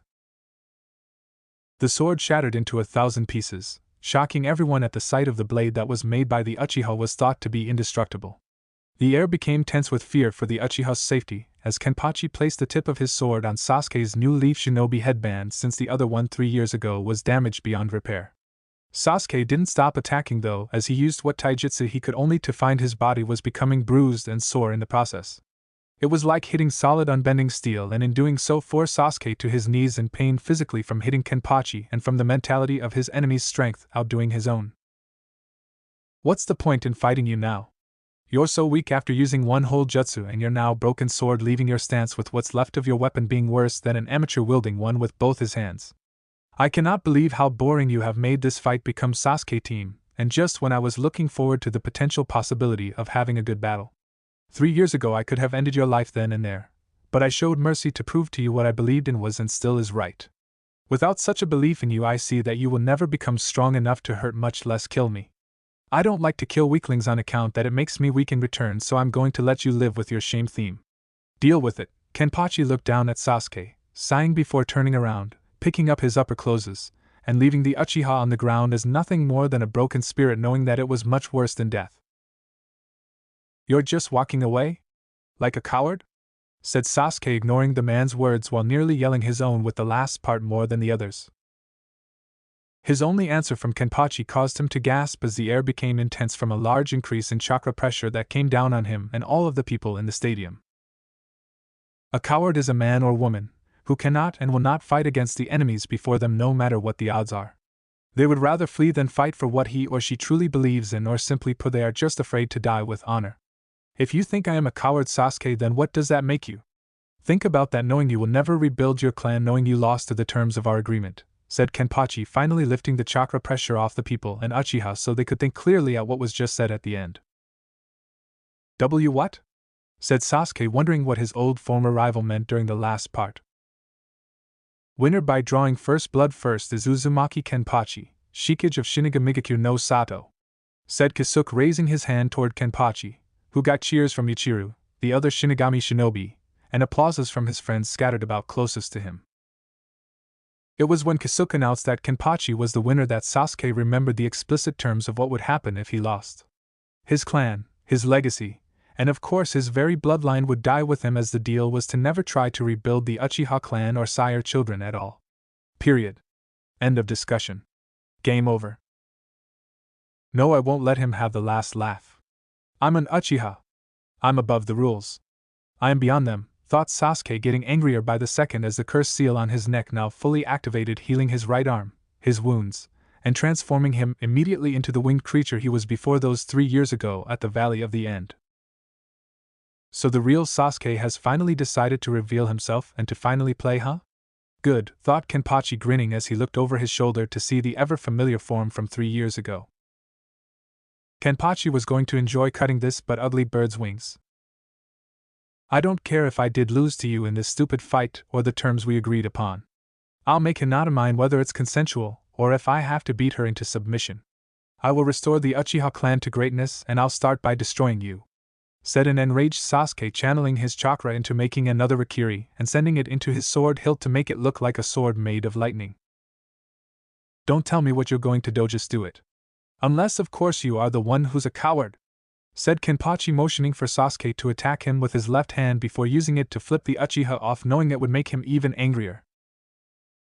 Dai!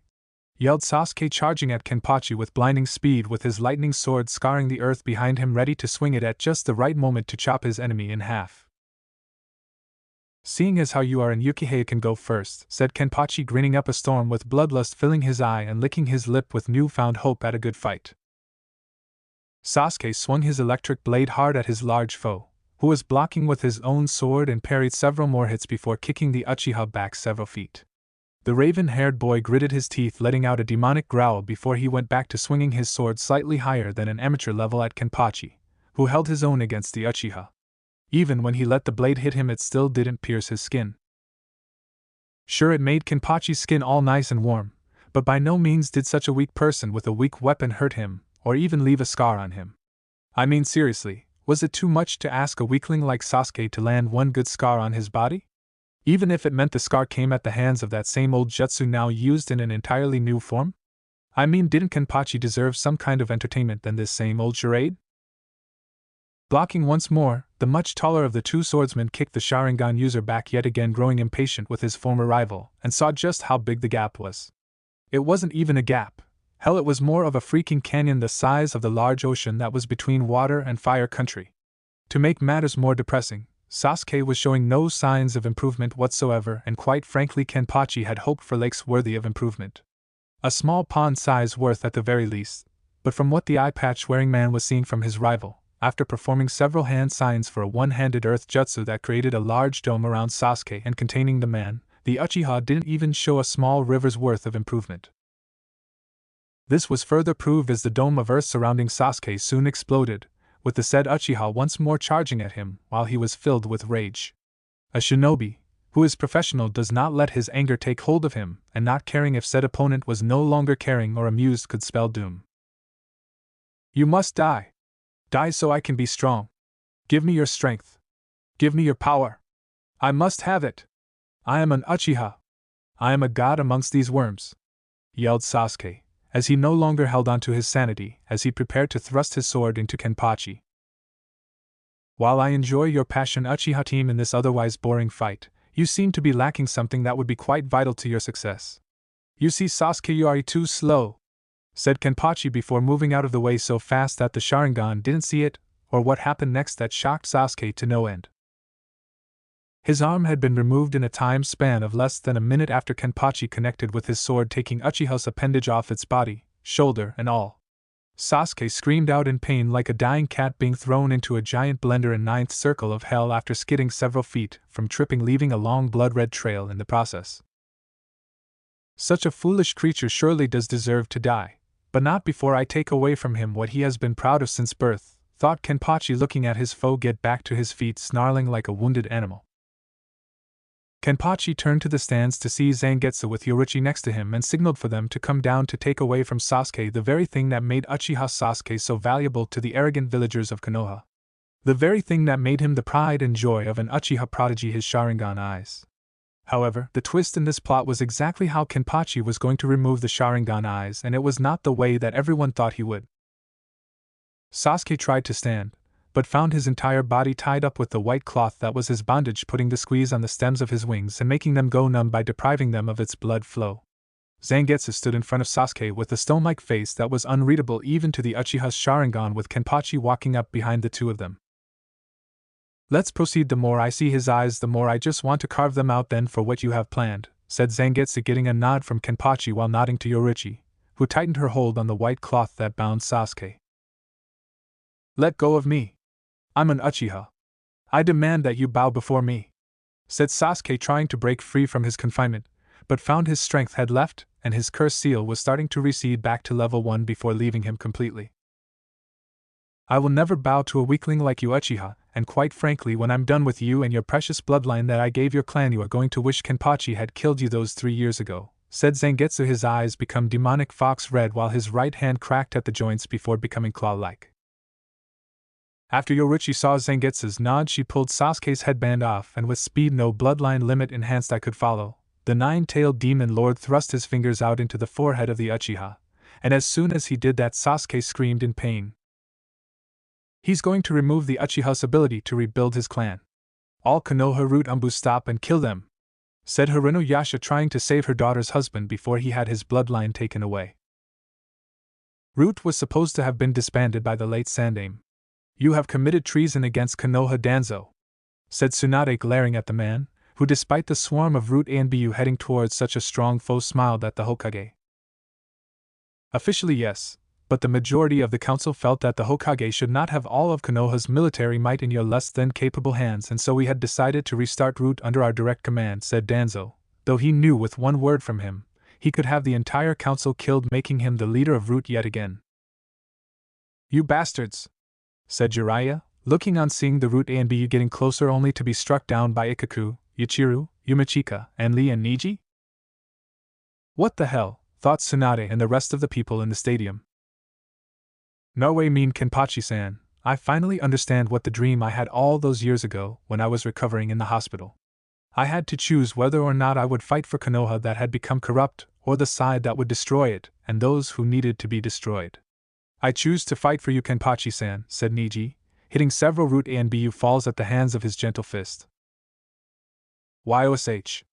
My flames of youth shall put out this corruption," yelled Lee, kicking two Root A and BU in the face and delivering a side axe kick to another.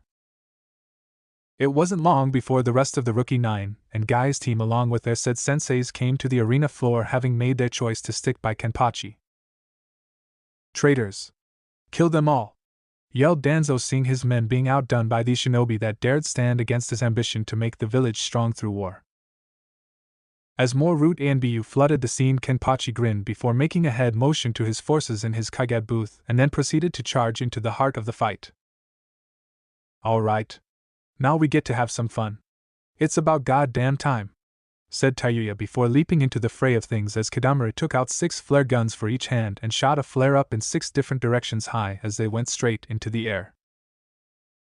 Moments later, explosions were heard all over Konoha. A new invasion had come, only this time there would be no Sandaime to help them, there would be no Yondaime to fight for them.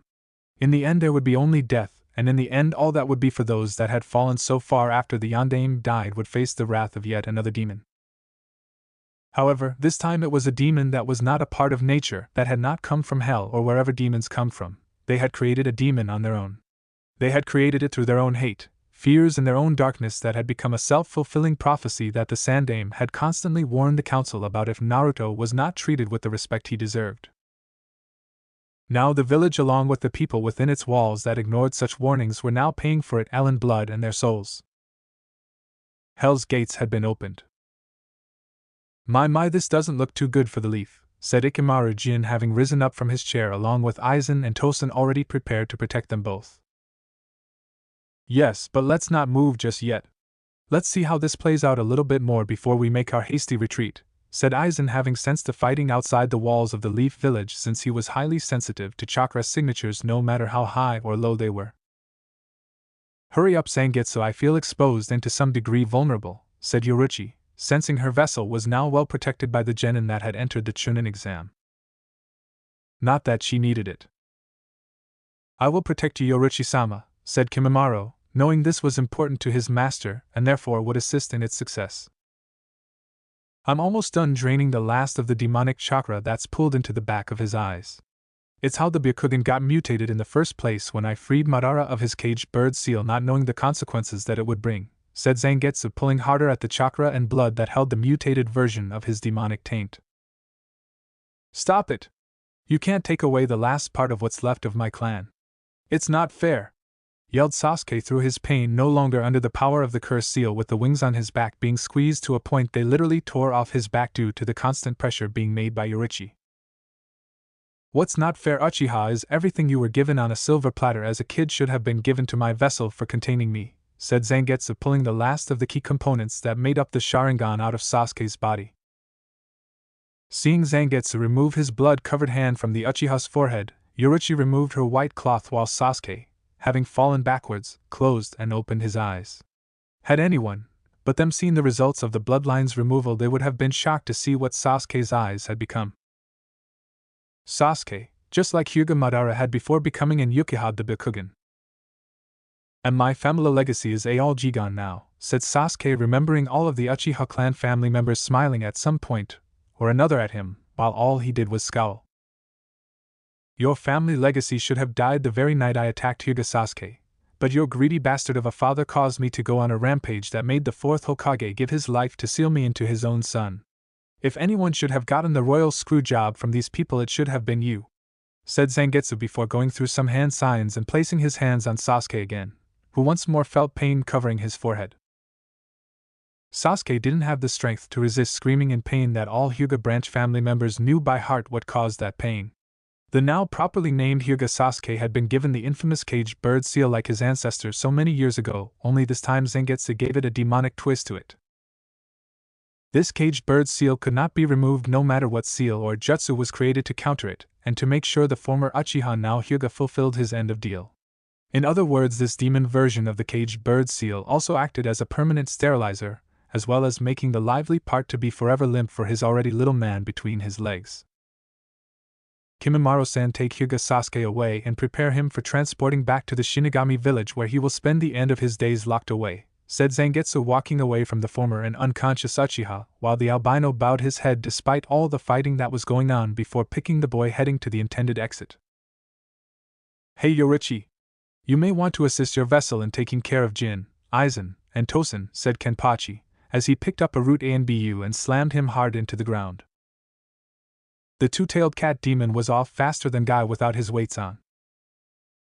It wasn't long before Tsunade and Jiraiya leaped down to the stadium arena floor among the bloody mess with several Konoha Anbu beside them that were loyal to her.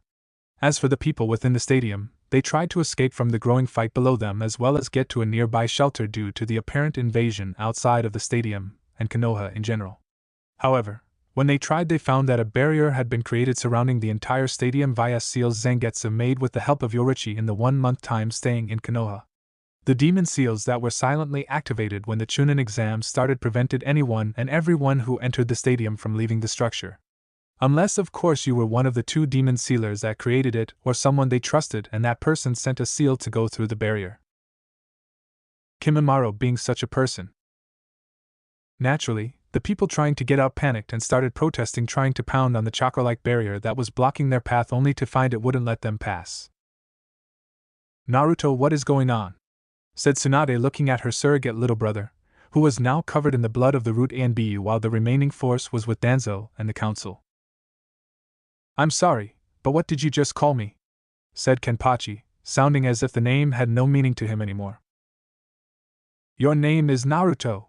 Uzumaki Naruto, said Tsunade, her eyes filled with tears and the sorrow that the boy that made her become the 5th Hokage had become like this. Well, at least you got the last name right, but not the first part. To clarify things for you both, I no longer call myself by that name anymore, and neither does Gamabunta or his other toad subordinates for that matter. My name is Uzumaki Kenpachi, the name given to only the strongest member of the Uzumaki clan, said Kenpachi, smiling his ever shark-like smile. Uzumaki clan? What about your father's last name? Said Jiraiya, who soon became nauseous at the chakra pressure and killer intent his former student was generating. Don't speak his name. Whether it's his first or last name, I don't want it spoken. I want his name to die with this village that he died protecting, that deserved to be destroyed for what they put me through, said Kenpachi before turning his eye over to the fight above in the IWA Kage booth to his left. Yujito, Rin, Kisuke, Yorichi, and Soi Fong were fighting a hard battle against Aizen, Tosen, and Jin, who summoned large jackals and serpent-class dragons to keep the enemy at bay. Soi Fong, Kisuke, and Yorichi were teaming up to take care of the summons and Tosen, while Yujito and Rin fought the 2 powerful Kages before them. It seems Pussy-chan and Doggy-chan are having some trouble, said Yuichiro, popping her head over Kenpachi's shoulder that had a good view of them fighting. Yeah, it would seem that way, said Kenpachi, as he saw Yujito dodge a piercing attack from Jin while Rin dodged a powerful A-class earth jutsu that sent earth-made spikes in all directions at her. Neru, said Tsunade, only to be silenced by a harsh glare at her telling her to shut up in using that name. My name is Kenpachi. Get it through that old dying brain of yours, Grandma. Rinji. I need you to help Kisuke, run interference on Tosen, and keep him busy so Soi Fong and Yorichi can deal with those 2 bastard summons, said Kenpachi, who saw Rinji nod and run up the wall to go engage in the battle with Tosen. Shikage-sama. What do you want to do about the people up there? Said Ikaku, pointing up to where the Hokage booth had been with the council, who were starting to get a little nervous at the bald man's pointing in their direction. Let's pay them a little visit. Coming, you old hag and pervert? Said Kenpachi before he disappeared and then reappeared in front of the frightened authoritative figures in all of Konoha. Go away, demon. Stay back or I'll, said Hirono Yasha, only to be silenced by a flying chakra-enhanced kick by Yuichiro to the woman's face, sending the pink-haired council member flying into a nearby wall. That was for constantly hurting Ken-chan. Now just shut up or I'll kill you myself. said Yuichiro with her own demon chakra flaring up around her, revealing the aura of a fox. Yuichiro, this is adult time, go play with Kakashi back in our booth, said Kenpachi, as he knew that words would be said that little girls should never hear.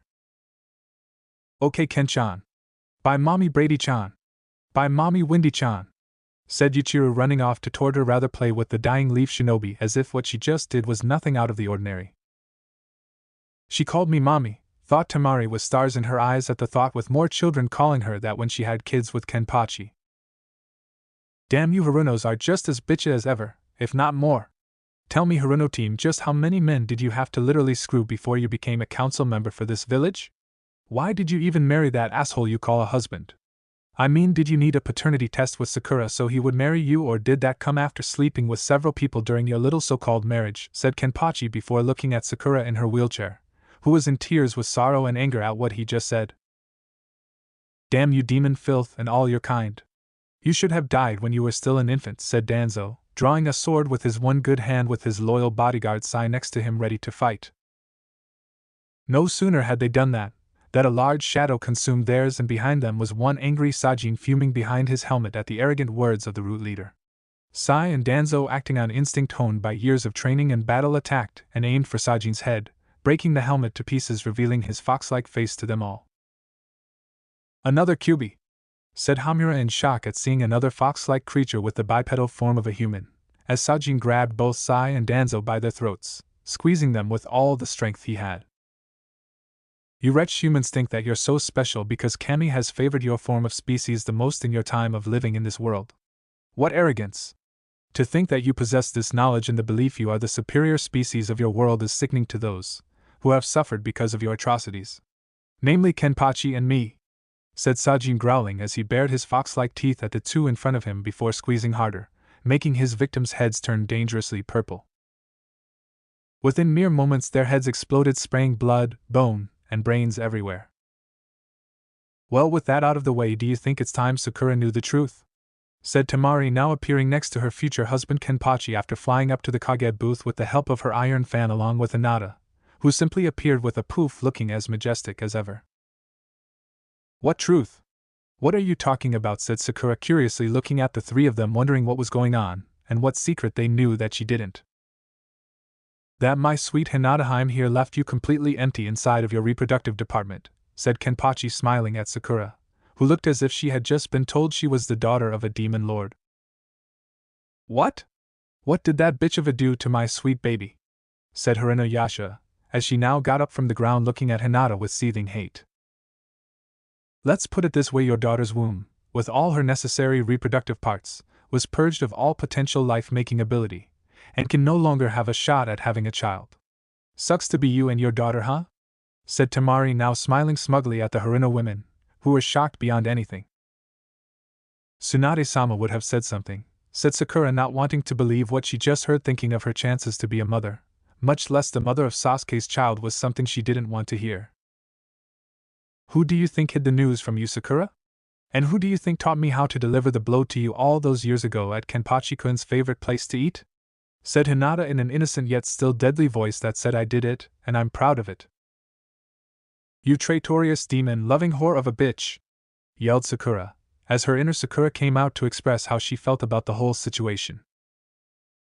Sticks and stone may break her bones, but at least Hinata and Temari can have kids, said Kenpachi, laughing at the end before pulling Hinata and Temari closer to him and started whispering some things into their ears, making both women blush. Kenpachi-kun, you're being naughty, said Hinata, giggling, her face now a cherry red. I knew you were perverted deep down, said Temari, snuggling closer to her mountain of a man, purring slightly in her own way of showing affection. How can I not? Especially, with two beautiful women so close to me liking what I'm saying, said Kenpachi, loving the attention he was getting from his soon-to-be wives. Damn you! If I could get out of this wheelchair I would pound your face in, you demon shit! Yelled Sakura, letting her feelings be known since there was no point in keeping them confined anymore. Listen, you spoiled little pink-haired slut. I let you hit me all those times before, when I could have simply blocked any of those punches and knocked you in your big fat and forehead Harino ass, said a now infuriated Kenpachi, no longer going to continue in having such a pointless conversation. Go ahead and try it, We both know you won't. I'm your Sakura-chan. Despite all your harsh talk along with all of your power that you flaunt around, I have power over you through my beauty and charm that you could never resist before. Why should I believe differently now that you have those two ugly whores beside you? Said Sakura, sneering at Kenpachi, believing she had immunity from any attack on this mountain before she wished to give due to this person being the love-sick puppy she would beat up whenever she saw fit. All I see is a ruined, jealous, and broken-down slut, who will never have a chance to be a mother, much less live past today, said Kenpachi, grabbing Sakura by the woman's throat and lifting her up so she was now eye level with him. Sakura, for her part, was squirming painfully under her old teammate's grip, and in the back of her mind realized that the person she knew and abused in terms friendship-wise had no forgiveness in his heart. She tried to believe that her Sasuke-kun would save her, that her sensei Hatake Kakashi would appear out of nowhere to protect her, or that the man that was strangling her that went by the name of Kenpachi would release her while calling her Sakura-chan, all the while apologizing for laying his hands on her ever-angelic features. Unfortunately, none of these things happened for Sakura. Kenpachi Keikun? Said Sakura, as sweetly as possible, trying to breathe under the pressure of his grip. You have no right to say that to me. Only my future wives have the privilege of calling me that, said Kenpachi, smiling as Temari and Hinata were now behind the pink-haired girl, while the girl's mother just watched from her weakened position on the ground since she was more of a politician than a shinobi. The beating Hinata and Temari gave Sakura was immense as the woman from Suna hit the pink-haired girl with her iron fan hard, leaving bruises for each hit she landed. Hinata unsheathed her mother's and now her own Hanaretsu before slashing at the now in pain Sakura along the bruises, knowing how sensitive they were. As this happened, Sakura was being held by the throat of Kenpachi, who looked right into eyes with his uncovered one, smiling at the banshee as she screamed and screamed for the whole stadium to hear. Stop! Stop hitting my baby, you demon! Said Haruno Yasha, only to see Sajin appearing and towering over her with his right hand on his sword. For your arrogance you will die! Roared Tenken, said Sajin, bringing his blade down upon the woman, sending a powerful stream of chakra from his blade, incinerating her, and the rest of the council members, with a few clan heads being the exceptions. Those exceptions being Yamanaka, Nara, Hyuga, Aburame, and Akimichi. That must have felt good, said Ikaku, who was followed closely by Yumichika, having killed the fighting opposition of the Leaf and had assisted in killing the two Kages from IWA and Kumo. The look on Jin's face when he died at the hands of Yujito was priceless before she had forcefully ripped his head out, and Aizen's fate was no better at the hands of Inuzuka Rin. Tosen was given a show of mercy to join Suna, Mist, or Shinigami, but the man wished to die with his Kage. Soi Fang and Yoruchi delivered the killing blow to the back of his head, ending his life in a painless fashion, with Gisuk killing off the remaining summons. Now, as the three shinobi walked over to their shikage, they saw that the woman he was holding was near unconsciousness, having her bones broken, body ready to collapse on itself, and the sounds of whimpering coming from the dying body. All Sakura could do was beg for the mercy that would never come unless Kenpachi wished to give it to her. As Sakura continued to beg with what little strength she had to begin with, Kenpachi soon became annoyed, knowing that a shinobi never begs for mercy no matter how much of his consciousness wants him or her to. Finally, Kenpachi was unable to stand her whimpers or pleas and made a hand motion with his hand for Hinata and Temari to stop the hitting. Before Sakura could mutter a thank you for this small mercy, Kenpachi thrust his sword into her heart and twisted the blade sharply, knowing that even in death the pink-haired girl would feel it. Why did you kill her? She still needed to suffer for what she did to you for another 2 years straight at the very least, said Temari, wondering what could have possessed her Kenpachi-kun to show mercy in the form of death. The damage you and Hinata gave her would have killed Sakura soon before we got even remotely close to Shinigami Village for more suffering. Besides, we'll still have Sasuke, which was one of our main goals besides destroying this miserable hellhole, said Kenpachi, now grinning, turning to the clan heads of those that survived Sajin's attack. We never thought of you as a demon, said Akimichi Choza, looking at the tall man of a giant that stood before him and the other clan heads. I know, but that doesn't excuse those within your clans from facing their punishment, said Kenpachi, knowing that some of them had members, Hyuga elders to name one, had been responsible for letting the villagers and shinobi get away with some of the more vicious beatings he had been given. We will see to it they are punished, said Hayashi, knowing that the Hyuga elders had long overstayed their welcome in the Hyuga compound. They already are. Kenshin, Sanosuke, Enishi, and several squads from my Anuwabansha division are currently hunting down everyone currently outside the stadium. Both the shinobi and civilian populace have a lot to answer for, and their debts must be paid. Even if it has to be in their own blood, said Kenpachi, knowing there were some dark nights where his body had been beaten to a bloody pulp while saying sorry for things he had never understood until now. Now it was time for his enemies to beg for the mercy that he was never given and that Kenpachi vowed that he would never give. How do you know who is innocent and who is guilty? Said Inoichi, afraid that the blood of innocent people would be spilled along with the guilty. Kyuubi, or rather Zangetsu, as that's his real name, looked throughout the populace of Konoha to see just who was innocent and who was guilty. He then placed seal markers on the innocent people and left the guilty alone, so when he takes the innocent people away from here, the guilty will be left to pay for what they did to me. They will be examples to others, who would follow the same arrogant path as them, so everyone will remember just what happens when you screw around with other people that are different than you, said Kenpachi, who now felt a small weight on his shoulder in the form of a bloody Yuichiro. Scarecrow team was boring, so I killed him, said Yuichiro calmly, knowing her father would approve of it since the man was going to die anyway. That's my girl, said Kenpachi, now putting his forehead to her tiny one, and they made little growling noises together before laughing at their own antics. Shikuji-sama, we are ready for step 1, separating the stadium populace. Do you wish to proceed to start in order to get ready for step 2? Said Hanaya, now appearing before Kenpachi with his head bowed to await the man's response. Tell Zangetsu-san to proceed as planned, Hanaya, said Kenpachi before turning his attention back to the rest of the group, now with Tsunade Jiraiya and the others, who still wanted answers to this chaos. What the hell is going on, Kenpachi? Said Tsunade, wanting an explanation for all that he had done, including the removal of the coffins that belonged to the previous 4 fire shadows and Kushina's urn. It's as plain and simple as the wrinkle on your face, Granny. Today is Judgment Day for Konoha, with those who are innocent being spared my wrath. They will all be relocated in Shinigami Village while the guilty people all die horrible deaths, said Kenpachi before explaining his plan yet again to the group. I guess there is no other way, huh? Said Ino, a little depressed at seeing the place that had been her home for a little over a decade get trashed with her leaving prior to it. I'm afraid so, Ino. Besides, any other solution would be too troublesome to create, said a tired Shikamaru, though he was always tired no matter what. For once the sloth here is absolutely right. As a great man once said, death waits for no one, said Kenpachi, smiling at them all, making them shiver at the look he had. He stopped when he saw Anko getting quite cozy with Sajin, who seemed quite nervous under her complex stare. Sajin, for his part, wasn't sure if Anko wanted to kiss, eat, or mate with him. Hell, it could have been all 3. I knew Anko would find someone that she could get attached to. I didn't expect it to be this Sajin person, though, thought Kurenai, looking at the two, though she wasn't going to criticize since most people thought she would never be with someone like Asuma. The people in the stadium have been separated between innocent and guilty. I'm going to proceed to step 2 now, said Zangetsu, appearing before them and scaring the hell out of everyone that didn't know him. Good. While you're at it, send everyone here back to Shinigami Village as well, said Kenpachi, pointing to everyone around him he was proud to call friends and family. Very well, said Zangetsu before focusing his demonic chakra out from his and waited a moment to feel the connection between everyone and things around Konoha that he placed the seal markers on.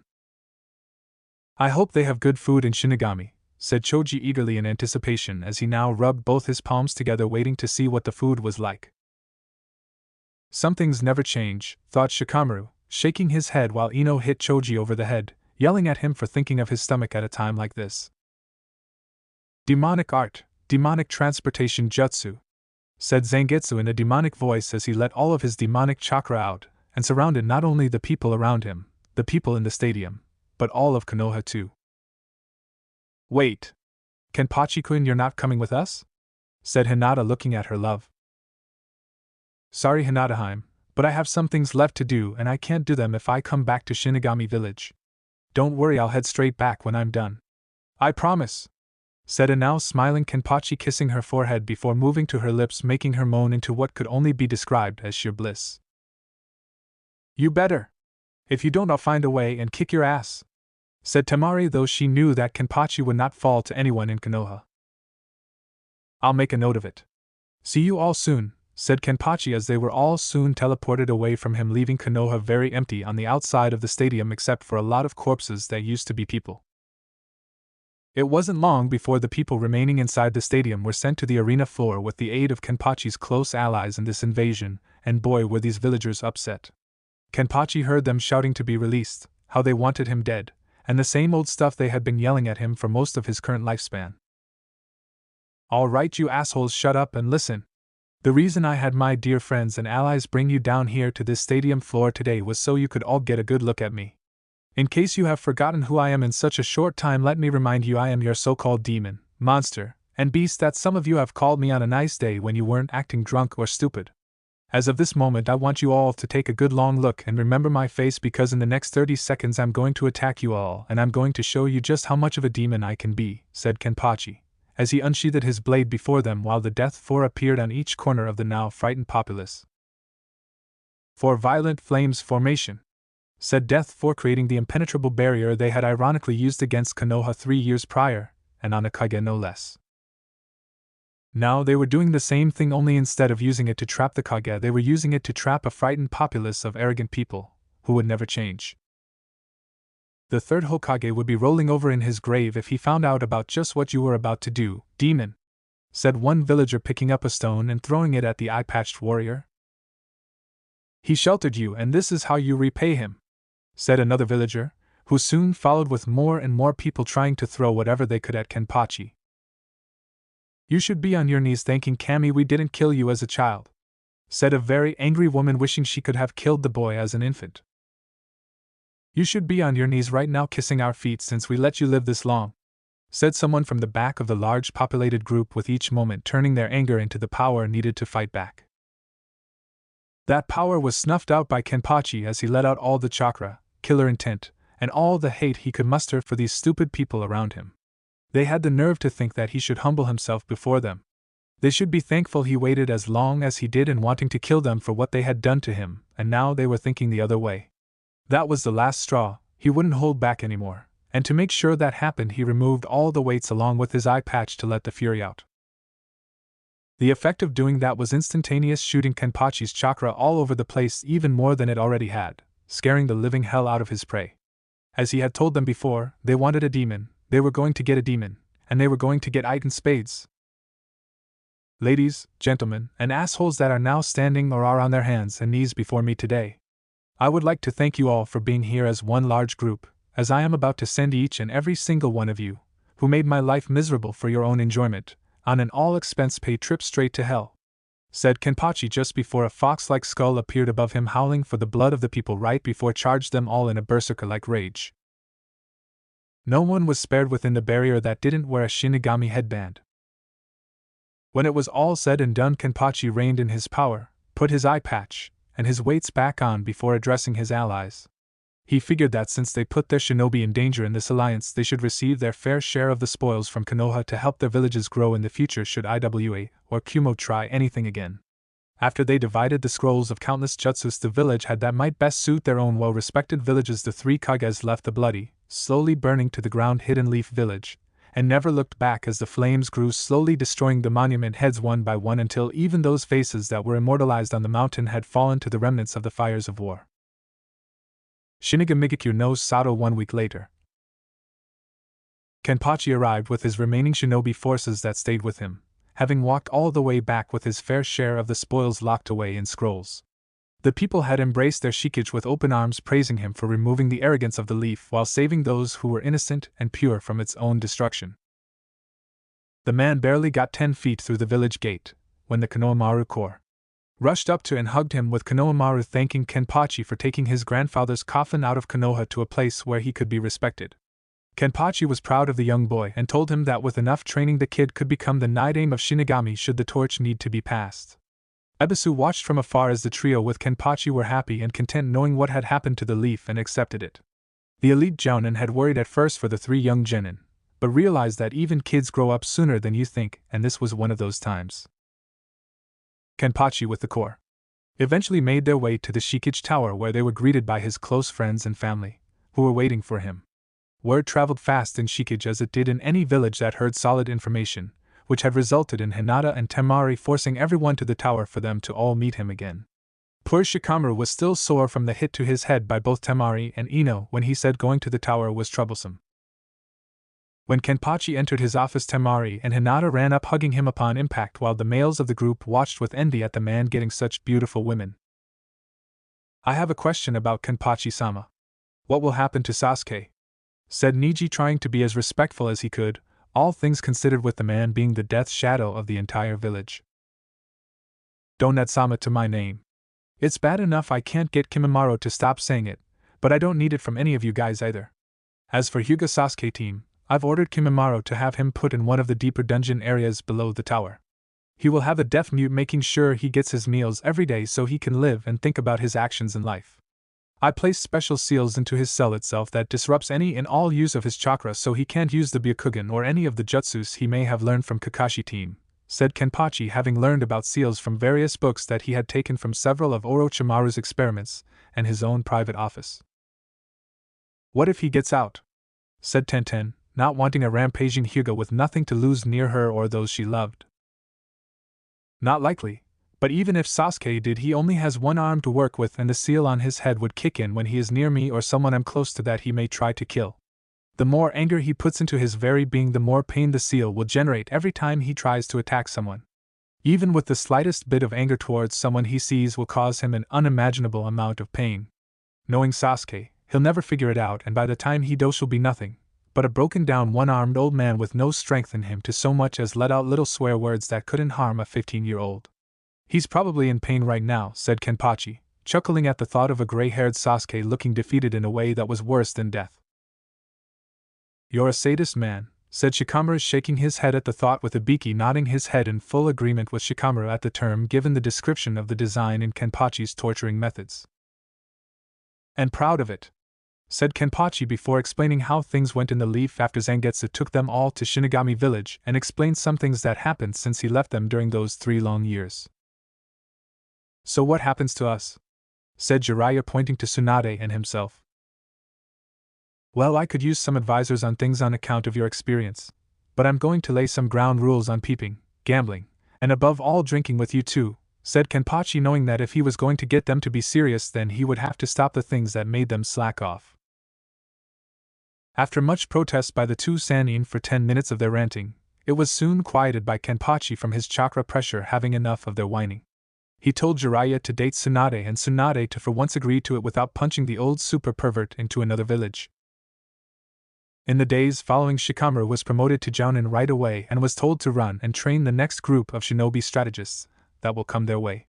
Ino, despite her past in regards to Kenpachi, was given a Chunin rank due to her maturity in regards to her new perception of him. He told her to continue working with plants, while even suggesting she work with some in creating sleeping powders some plants make to thwart off animals that come to feast on them. Niji was ranked Jounin and had his caged bird seal altered along with the other branch members so it wouldn't place them in servitude status while still protecting their bloodline from villages like Kumo. The Hyuga main family also had the same form of the altered seal added so they could be protected too, and the only way the seal could be seen was if more than the usual flow of chakra was added to the head of one of the Hyuga families. Even still, the Shinigami headbands they now wore would conceal such a protective seal regardless if the design was seeable if they activated their Byakugan or not.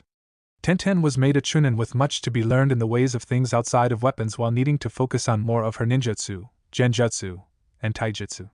Iruka would instruct as always only at the Shinigami Academy. This time only Kenpachi told him to make it entertaining, but all the same serious and no sugar-coating the responsibilities that being a shinobi of Shinigami involves. Choji and his clan would teach the arts of sumo wrestling and close combat type fighting involving tossing your opponent, while using the enemy's momentum against him or her. Shino was given Jounin rank and put in a special agriculture shinobi team that would try to find rare bugs, animals, and other various things to keep safe in the village. Hana was made clan head of the Inuzuka clan, though they weren't as large as they used to be on account of some being killed and what was left being divided in half, with one half going to Rin in water country to run there. However, it wasn't all bad, as Hana now had her eye on one Kagaya Kimimaro, who for the most part felt weird in being in such a relationship since he had never had one before. Still, they hit it off pretty well, with Kimimaro being impressed with her dedication to taking care of animals as he was in terms of loyalty to the Shikage. An added bonus was he could create bones for dogs to fetch and bite on to keep them occupied while they went on their dates. As for everyone else, things stayed the same, with Hanabi being declared the clan heiress of the Hyuga clan when she became of age. Niji would become the clan head of the branch house when he settled down with a young woman of his choice, which he chose Tenten since he kind of fell in love with her during the 3 years after the failed retrieval mission. Mato Guy was still single, of course, though to him Lee was his son if only by mind and spirit. Besides, it didn't seem as though Guy himself found the time for dates anyway, with him now teaching at the Shinigami Academy in regards to taijutsu training. It took about 2 weeks to keep the weird jounin from trying to stop his attempts at making all of his students wear green spandex as a requirement for his training. The kids were still having nightmares just from seeing him. As for Lee, the young shinobi now Chunin surpassed his sensei by finding a date and love interest in one woman named Isaribi, who was graced by the green spandex-wearing figure shouting how beautiful she was to all that heard him. He then proceeded to ask her out on a date, shouting this and that, making her ears nearly explode. When he finished asking, the young woman accepted the offer due to the compliment, and partially out of fear of saying no, which would cause him to shout even more. Anko was now openly dating Sajin, who after hearing her story involving Orochimaru and him using her as a failed experiment, bonded instantly with him telling his story as well. Not only that, but Anko seemed at peace in Shinigami Village despite it being the old stomping grounds of her late sensei, since no one glared at her or called her snake whore along with some of the more colorful names they gave behind her back. Besides, if they ever did call her that again, she was sure her big, strong, and sexy fox, as she called Sajin, would pound those assholes into the ground. After about a year, Kenpachi married both Hinata and Temari at the same time to show everyone he did not favor one over the other in terms of who he would marry first. The honeymoon lasted 2 weeks, with both women sore and resting for several days after, though after that it seemed every night was a continuation, with the process repeating itself. It didn't take long for Hinata and Temari to become pregnant, with Hinata being first as agreed upon, if only by a few weeks. When Yuichiro heard the news, she ran around cheering about having a brother or sister to play with, and chewed on Ikaku's head like there was no tomorrow. Poor Ikaku was stuck in the hospital for a while due to the intense bleeding and head trauma to his skull from all of the fox girls biting. Hinata gave birth to a beautiful baby boy, who they named Yamamoto, and Temari soon gave birth to a baby girl they named Kushina after Kenpachi's mother to honor her. It cost Kenpachi a broken hand per woman giving birth, but considering his healing rate that he received from Zangetsu, it was a small price to pay, and oddly enough the leftover chakra from each girl's wound burned off, harmlessly, any fat or signs that they were pregnant. No doubt about it, the new Uzumaki clan was going to be filled with a lot of kids running around with all his friends to help keep an eye on them on their own. Poor Sajin had fainted when he heard Anko say that she was pregnant with his child, and had unknowingly crushed both Ikaku and Jiraiya underneath his intense weight when he fell to his right rather than on his back. Tsunade had taken a picture to blackmail her old teammate if he ever decided to go peeping for his research material, considering how he was positioned during the impact. Finally, Uzumaki Kenpachi had fulfilled his dream of becoming a Kage, had found his family, was building a family, and if all went well possibly trained a worthy successor to the title of Shikage of Shinigami no. Thanks for watching. I hope you had as much fun as I did putting this epic what if together. Make sure to smash that like button, subscribe, and hit the bell icon so you never miss a single twist in the story. Drop your thoughts, theories, or even wild ideas in the comments. I read every single one. And hey, if you're craving more awesome Naruto content, go check out the other videos on the channel. I've got plenty of heat waiting for you. Until next time, stay sharp, stay awesome, and remember, even a shadow clone needs love. Peace out.